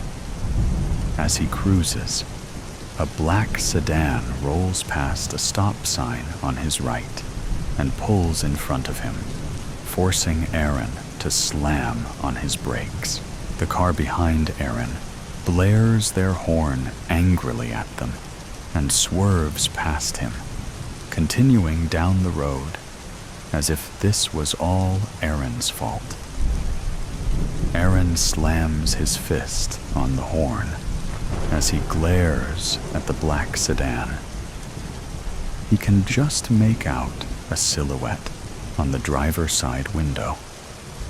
The shaded head appeared to be staring at him, though for what reason, Aaron could not say. "What the hell?" Aaron yells out at the dark car, which is idled halfway between two streets. Finally, it completed its turn and moderately accelerated down Main. Aaron muttered angrily under his breath as he moved on, eventually turning into the small parking lot of the Pig. The unfortunately meager lot was packed full of vehicles as Aaron weaved up and down the lanes. At last, he found an open space, and as he turned the wheel to park, a faded blue truck rushed in, nearly scraping Aaron's front bumper as it did so. Aaron laid his palm against the horn, blaring his siren. Heads of pedestrians, walking amongst the cars, swiveled to glower at him, and the driver of the blue truck scowled at him as they raised their middle finger. Aaron's lower lip trembled, and his eyebrow twitched. He eventually gave up and parked along the curb at the front of the store. He saw others do it all the time, and figured just this once he would too. What's the worst that can happen? Now in the store, Aaron goes to the refrigerated meat section. He knows on most days he wouldn't even dream of buying himself a steak, as he could barely live on the salary he made. But the money he had set aside for rent was chump change compared to what's going to be hitting his bank later. Now was the time to splurge. He picks up a decently sized New York strip, then moves towards the beer. As he moved down the aisles among the other shoppers, Aaron noticed that several of them seemed to be looking at him with disdain out of the corner of their eyes. He saw a mother place her hand on the shoulders of her kid, quickly turning them away. Aaron wondered if he had something on his face, and offhandedly rubbed at his cheeks. Once in the alcohol section, Aaron inspected the beer selection. At first, he wondered if such an occasion would call for wine, but he didn't really care for the stuff. He settled on a 12 case of Blue Moon. He didn't know if he was going to drink all of them in one night, but wouldn't fault himself if he did. At the checkout, the cashier was loudly and sloppily chewing her gum. She never looked Aaron in the eyes, though did come close when she looked at his nose when she told him his total charge. Aaron couldn't say for sure why, but he felt like this cashier was harshly judging him in her mind. Let her judge. Aaron knew better. Aaron made it back to his apartment with little complication. The steak was overcooked, but the beers, all 12 of them, hit the spot nicely. He had music blasting as he danced awkwardly alone in the studio. With a break in the music, Aaron thought he heard something bang. He paused the music and stood, swaying, as he listened intently for sound. Bang! It was the window. Aaron rushed to the window, threw open the curtains, and looked outside to see 2 kids running across the parking lot in the dark, away from him. "You dipshits!" Aaron yelled. "Come try that again, and see what happens." He moved to slam the window shut, and after blinking several times, he realized he never opened it in the first place. Now, with the mood killed, he slumped down on his couch with an aggravated sigh as he sat in desolate silence. Now he thought he could hear whispering, which sounded like they were being spoken just out of view of the corner of his eye. His head swiveled from side to side, yet he saw no one. Though no one could be seen, the whispers and hushed voices continued. They were malevolent, invasive, and bitter. He heard them snicker, as if they were sharing secrets that he wasn't allowed in on. He paced around his apartment room, looking under the couch and behind furniture, even going so far as to lift the pillows on his couch, but could not find the whisperers. An unsettling feeling rose in Aaron's stomach, and he knew it wasn't just the beer. He was reminded of all the rude, hateful people from earlier today. The people who, if they weren't casting malignant glowers, seemed as if they wanted to get him hurt or killed. That's when it hit him. They know. He doesn't know who they are or how they found out, but they know about his uncashed lottery ticket, and they're out to get his money. Fervently, he spun around, brushing off the aggressive quake to his head as he did so, and charged at the small coffee table in front of the couch where he left the scratch-off. He swiped it up and held it, clutched it against his chest. His pallid, sweaty face peered over his shoulder. The whispers were growing louder. No, closer, as he shielded his treasure. He slowly backed away from the table until he broke into a sprint across the room and into the closet. He slammed the door and collapsed on the floor. There he sat for the rest of the night, until after an unknowable amount of time had passed, and he finally fell asleep. The next day, his birthday, Aaron's head felt like it was being pounded in with a hammer, wrapped up by thin lemon slices. He stood up from his corner in the closet with an aching back and walked into the main room of his apartment. He looked at his phone and had somehow slept until almost noon, and felt grateful he didn't have to go to work that day. He moved to the kitchen, and with trembling hands, he poured himself a glass of water and gulped it down. He refilled and did this 2 more times before shoving his face in his hands. He usually doesn't remember nights of heavy drinking, but he can recall last night clear as a bell. He knows that people are out to hurt him, possibly even kill him, to get their hands on his money. So he decides he is going to cash in this ticket ASAP and secure his money in the bank. Still wearing yesterday's clothes, he hastily puts on his crumbling sneakers, allowing himself to reverie on the classy new shoes he'll replace these with.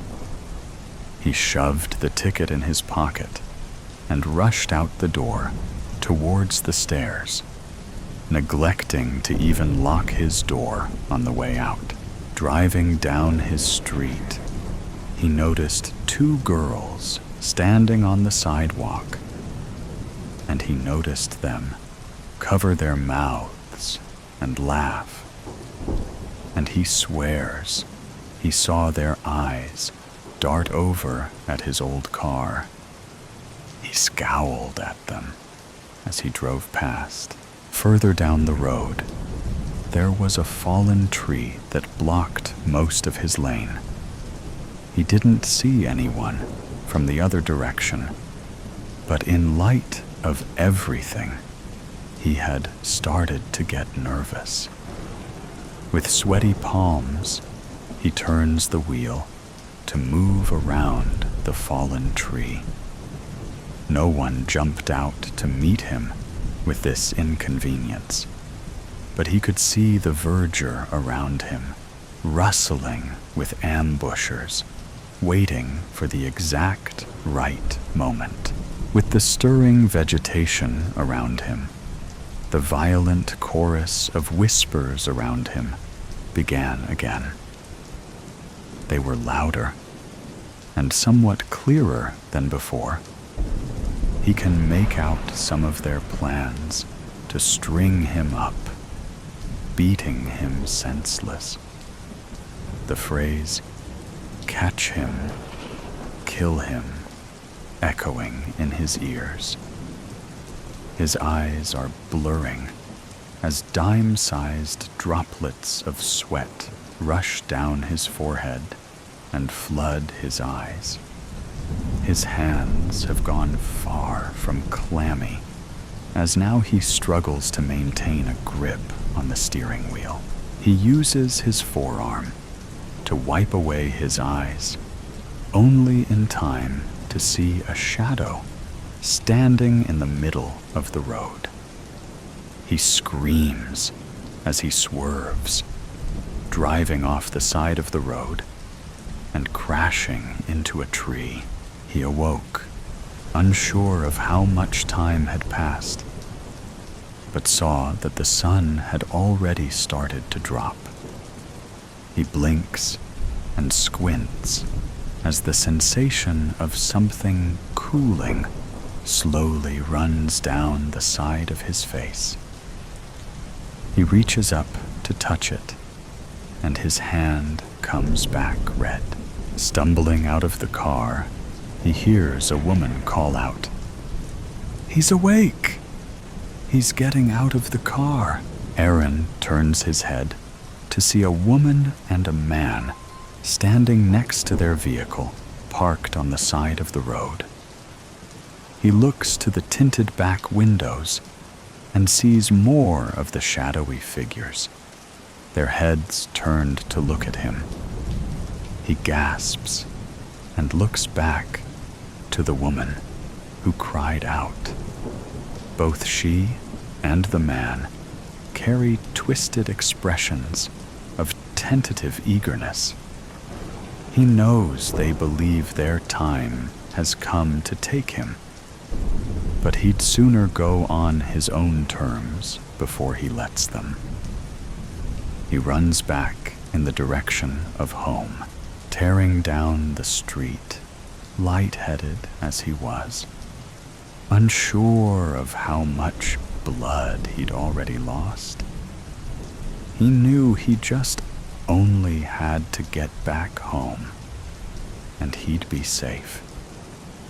He didn't see those two girls with their mischievous giggles from earlier, but he knew that they couldn't be far.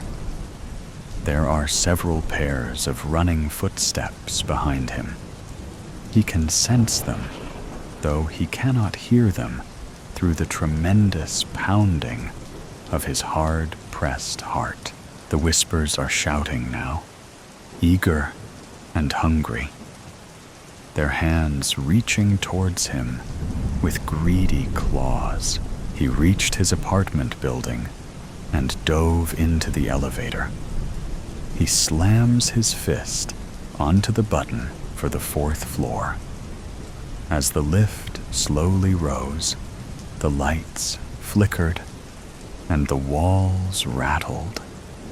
Aaron raised his hands and clutched his head as the bitter pounding of his attackers assailed the outside of the elevator.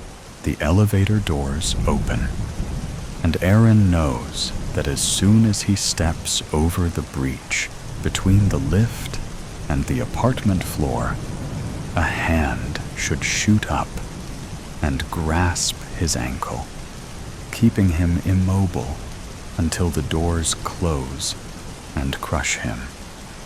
He jumps over it and runs down the hallway until he sees his apartment. Room's door is left ajar, barely an inch, but open nonetheless.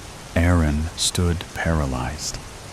Horror tingled up his body like thousands of avid insects. He knows he has to make a choice, wait for them to reach him, out here, or face them off in there. He likes his chances in there better, if only slightly. He runs into the dark room and slams the door behind him. Immediately, he sees the shadows huddled against the walls. They begin their devious whispering. "Here he is," they say. "Get ready." He can't take it. He thought he could, but he can't take it. Not anymore, and never again. With tears streaming down his face, Aaron cries out, "You'll never take me!" With a blood-curdling scream, he begins to run again. The lights turn on. The trap is about to be sprung. And Aaron Newman jumps at the window and plunges 4 stories down to the concrete below. Emma Newman, mother of Aaron Newton, shrieks. Friends and family, who had been hiding in the dark to surprise Aaron on his birthday, all crowd around the shattered window and look down. No one would ever be able to understand what spurred on this paranoia that led to Aaron's death, as all that was found on his person would be his wallet, his old crumbling sneakers, and a fake lottery ticket given as a gag. But that is perhaps the worst part of paranoia. The unknowing, a dark paranoia. The mind's twisted masterpiece, where shadows dance and conspiracies unite to throw a party that only the troubled can attend. The Tragedy of Frederick XIV. The guards dragged a man through the gallows. His eyes were flushed and red, and his face was swollen from holding his breath, for he refused to allow even a single tear to fall. The guards pulled the man up the stairs. The soddened and weathered wood creaked and bounced with each step. They carried the man across the stage of the scaffold to the hangman, whose eyes were buried in the hollows of the Hessian burlap fastened to his face. A crowd had gathered in the gallows. Among them was King Theobald, the crown of the Northern Empire, who sat front and center of this spectacle. King Theobald raised his hand, and the crowd reduced its whooping to a whisper. "Centi milione. You have been charged with, tried, and convicted of embezzlement and treason of the highest order. You packed your purloin purse with pilfers and compromised the integrity of our nation. You are hereby stripped of your duties as High Commander, and for your transgressions you shall reimburse the crown with your life." Centi drew a deep breath, but before the hangman could cinch the rope, Centi coughed to the crowd. "I, Centi milione, am a convicted man, and I maintain my innocence. But since my sentence is irrevocable, I have only one request that I wish, in my final moments of life, to be granted." King Theobald flicked his wrist, and the hangman stepped away from the edge of the scaffold stage. And what might that be? Someone is missing from the crowd, and I would like for that person to be present. Seeing their face would comfort me. Who? Frederick XIV, Rory, a captain of the Northern Imperial Army, climbed out of the crowd and approached King Theobald. "I shall fetch Frederick for you, sir. Very well. We shall resume upon your return." Frederick XIV stepped away from the window in his bedchamber. The spectators had gathered in the gallows below, and they were jeering loudly as the hangman held the nape of the man on the platform. Frederick threw his back to the wall near the window, working his thumb and pointer into the fissures of his forehead. "One moment, I'm the chief officer, and in the next, I'll be High Commander. High Commander, I'll likely be crowned tomorrow. I must prepare." Frederick, at his desk, retrieved paper and a fountain pen, then began to write. "Dearest King Theobald, our illustrious crown, I am most truly obliged to you." An image twinkled in his periphery. Across the room, above the mantel, there was a painting, a portrait of three men of similar stature and countenance to each other. Also to Frederick IV, but to a lesser degree. From on high, they stared down at Frederick XIV as he crossed the room towards them.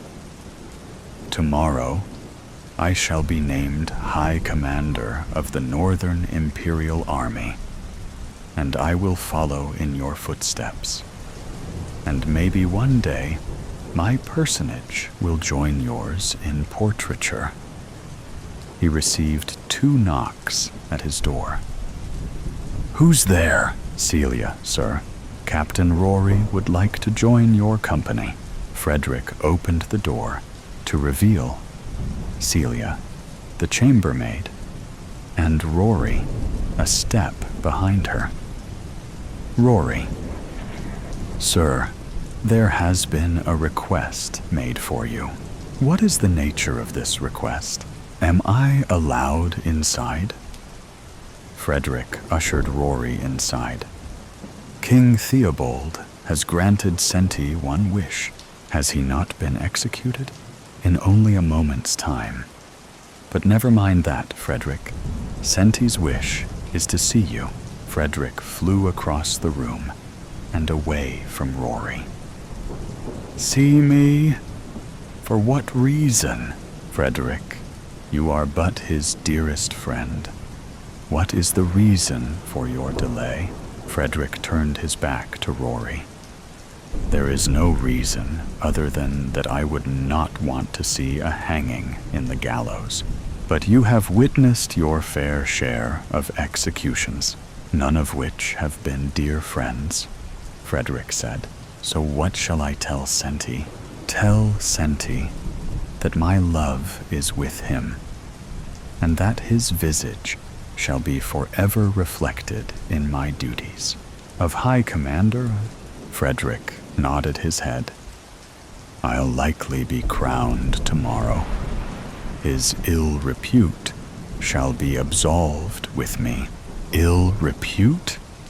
Are you suggesting that you believe Senti to be guilty?" "Senti was convicted." Frederick kicked at the lint littering the floor. "Whether I believe that he is guilty or innocent matters not. His shadow will swing in the gallows, inevitably." "What am I hearing, sir? Have you not shed a tear at the thought of his absence?" "Yes, many times." "Then how could you dare allow him to leave without one final show of your affection?" "I think that it is best for both he and I to not meet under such conditions, no matter how sentimental." Frederick turned his back to Rory. The crowds below began to bellow beneath the cloudy sky. Rory sneered. slamming the door behind him. Frederick XIV, to the portrait. Father, grandfather, great-grandfather, I hope that after the ceremony tomorrow, you'll acknowledge me as one of your own, an aurora in the sky of our heritage. I hope that I will have proven myself worthy in thine eye. King Theobald belted out from the gallows. Centimilione. Frederick returned to the window, but did not look out. You have been charged with, tried, and convicted of embezzlement and treason of the highest order.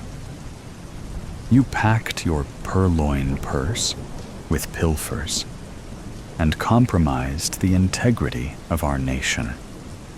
You are hereby stripped of your duties as High Commander, and for your transgressions, you shall reimburse the crown with your life. Frederick's face twisted centripetally into his head, wringing out but one tear that trekked the contour of his cheek to his chin. King Theobald. Hangman, allow Centimilione to pay his debts. The wood of the gallows outside creaked. The lone tear from Frederick's face croaked when it splattered across the floor, and the sound of Centi's final grunt echoed. 2. Patrilineage. The wind stirred recklessly, carrying waves of rainwater across the land. Lightning found Frederick's bedchamber, and thunder clapped in his ear, waking him from his slumber. He held his aching head. Celia, Celia. The chambermaid rushed inside with a candelabra. Yes, sir. I cannot see. With the candle from her candelabra, she lit more candles, placing them at various spots throughout the room. Fetch me a glass of water. My head is tender and sore. Celia left the room. Frederick laid on his pillow until he heard a voice. Son. Frederick opened his eyes, and standing at his bedside was his father, Frederick XIV. We must go now. Frederick could see his grandfather, Frederick XII, staring out of the window, and Frederick XI, his great-grandfather, admiring the portrait. Father, grandfather, great-grandfather, why must you leave now? I seek wise counsel.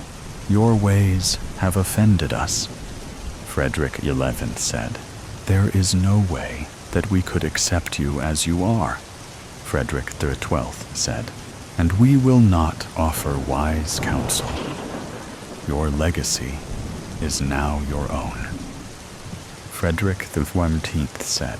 Thunder hammered, and lightning seemingly struck the center of the bedchamber, forcing Frederick XIV to shield his eyes from the blinding light. Frederick opened his eyes. Father, Father.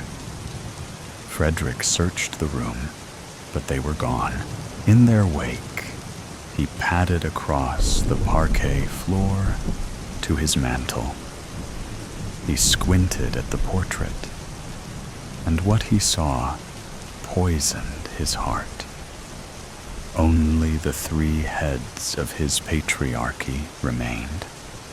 Their bodies had disappeared entirely. Celia handed him the glass of water. Are you okay? Frederick kept his face in the fold of his elbow. He thumbed up at the portrait. Tell me what you see, Celia. Your great-grandfather, grandfather, and father. Can you see the whole of them? Yes, sir, I can. I must rest. Frederick chugged his glass of water and sent Celia away before climbing sluggishly into bed. He laid with his eyes wide. The torrent raged outside. I declare war. Frederick snapped his fingers. More spirits. He reclined in his gilded chaise lounge with a glass in his fist, which Celia refilled. Frederick finished the glass in one gulp, then dropped it. The thick crystal thumped across the varnished wood. He stumbled from the chaise lounge and grabbed a hold of two harlots, and they guided him to the bed.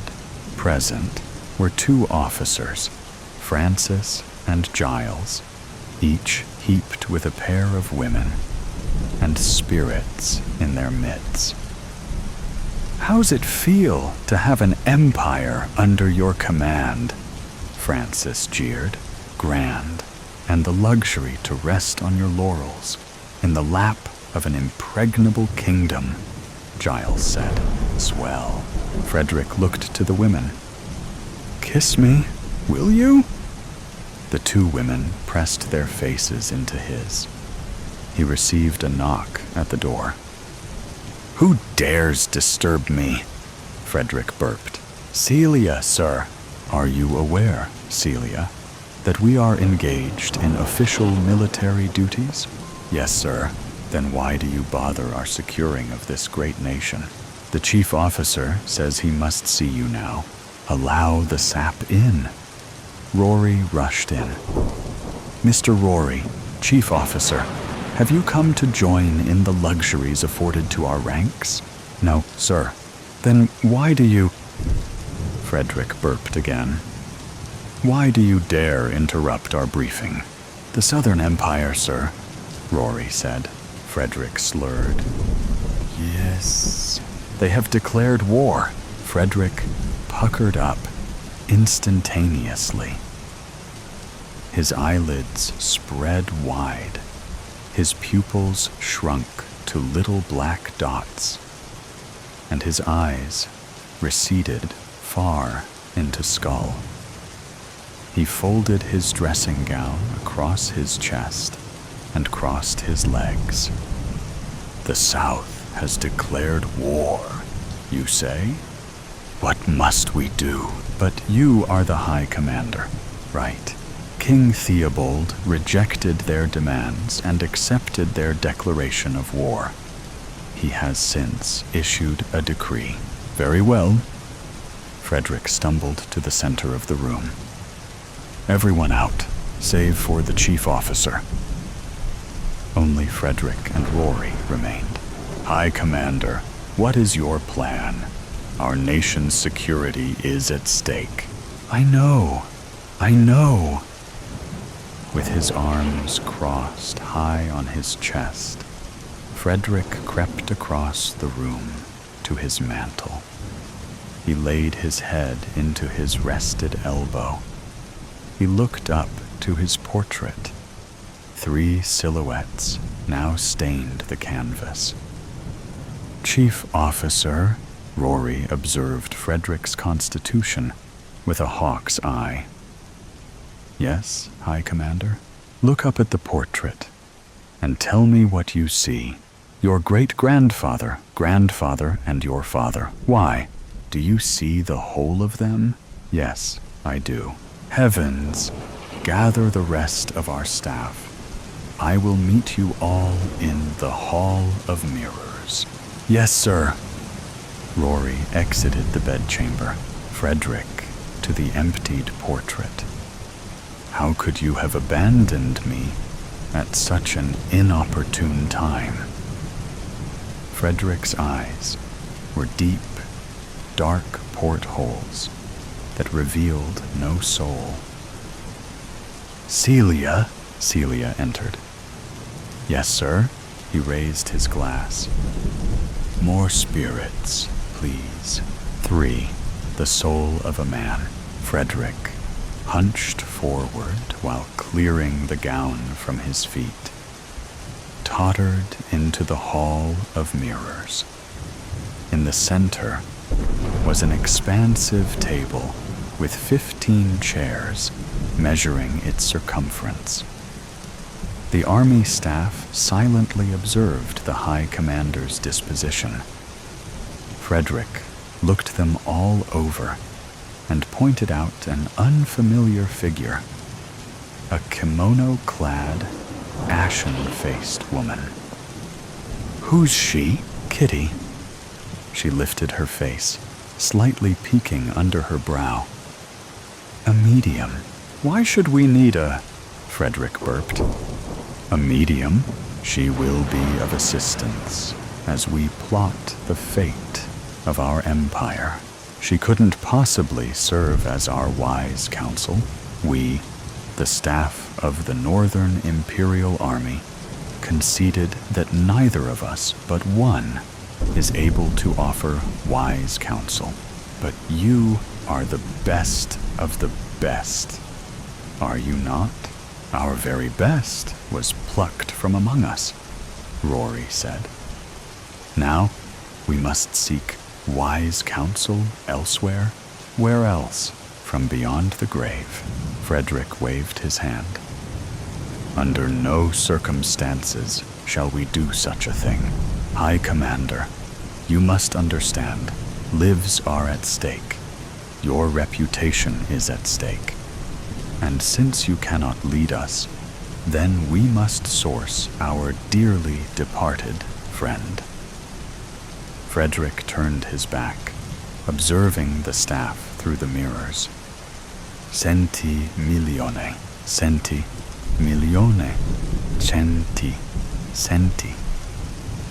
Frederick humbled into the circle of fog on the glass. "You remember him, don't you, High Commander?" "Right. Of course. Why wouldn't I? A great man. Then there should be no objections." Rory turned to the medium. "Kitty, if you will, please bring to us our dearly departed centi milione." Kitty placed 2 Japanese taiko drums on the table before her and clanged them rhythmically. She left them alone, and the rhythm continued in her absence. She leaped weightlessly from the floor. With the fabric flagging from her frail frame, she raced across the polished mahogany from end to end, mumbling a chant. She stopped. On her back, she convulsed atop the table, arching her body before falling to the floor. From the floor, a figure rose, the soul of centi milione. The army staff could not believe their eyes. "Centi? Rory, it is I." The two hugged. "Staff, what a pleasure to be in your presence once again." Centi found that Frederick was huddled in a corner of glass. "Frederick, my dear friend, join us." How? Frederick crawled to the table side. "It has been so long since I last saw your face. My final request was to see you, but you didn't show." "I know. How come?" "I couldn't bear to see you in that moment." Centi caressed Frederick's head. "It's okay." Centi looked to the rest of the staff. "So, why have you summoned me?" Rory pounced.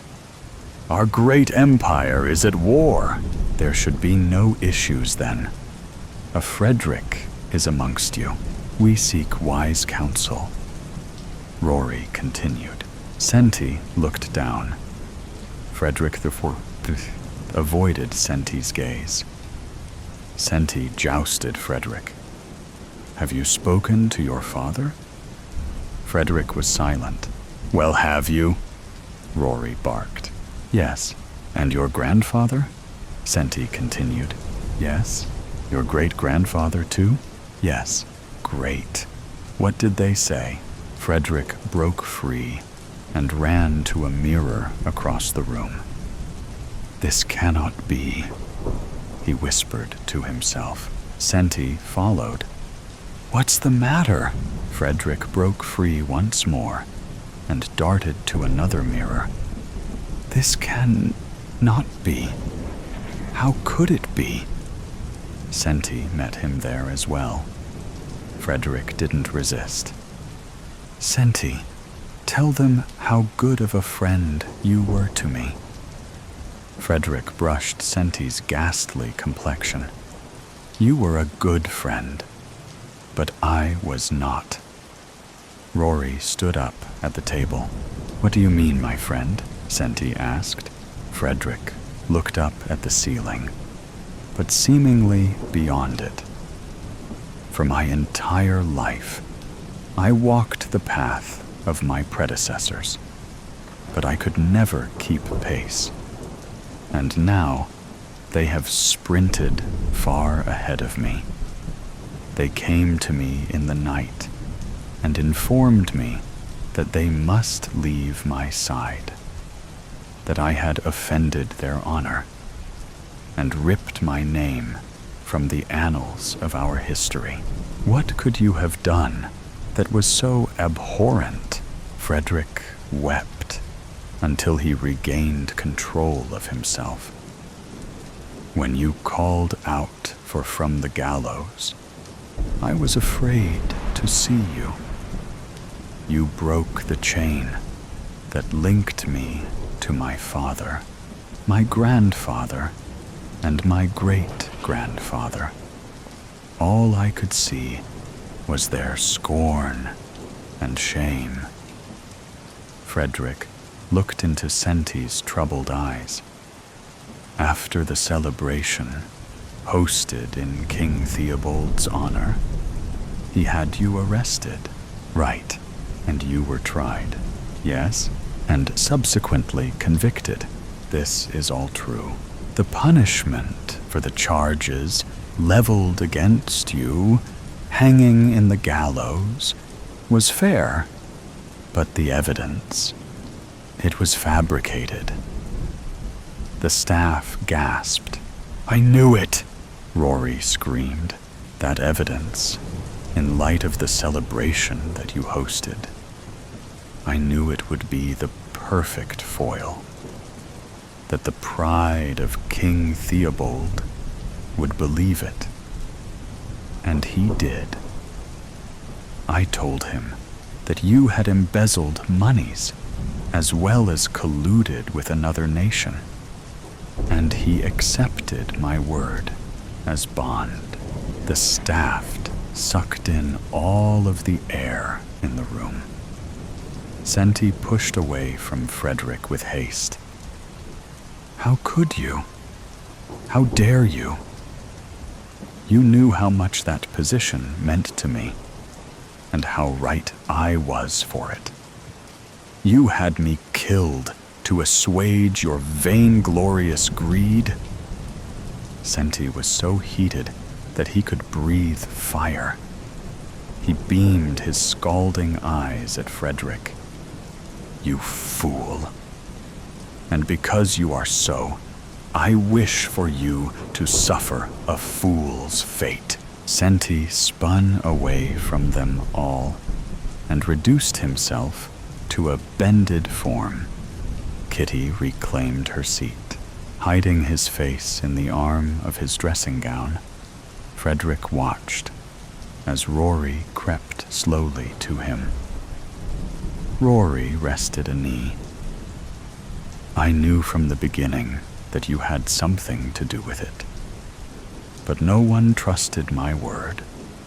You call yourself a friend? I should spit upon your trifling head. You do not deserve anyone's pity. Frederick shielded furthermore, his face pressured to burst with tears. that refused to fall. You send a courageous man, an honorable man, a competent man to the gallows to satisfy your own selfish pride? And then attempt to replace him with your pathetic inadequacies? Well, I hope you enjoyed yourself, because your time amongst our ranks has expired. Rory stood over Frederick. You drunken coward. You'll believe anything. There is no war. The Southern Empire never declared war upon us. Frederick's face red of shame. Carry him to a cell. He'll stand before King Theobald in the morning, and the hellhounds will drag him from the gallows come nightfall. The staff lifted Frederick from the floor, and he didn't resist. He could barely lift his head as they carried his limp body towards the exit. All that Frederick XIV could manage was a mumble. I... Frederick relaxed altogether as the air hissed from his drunken lips.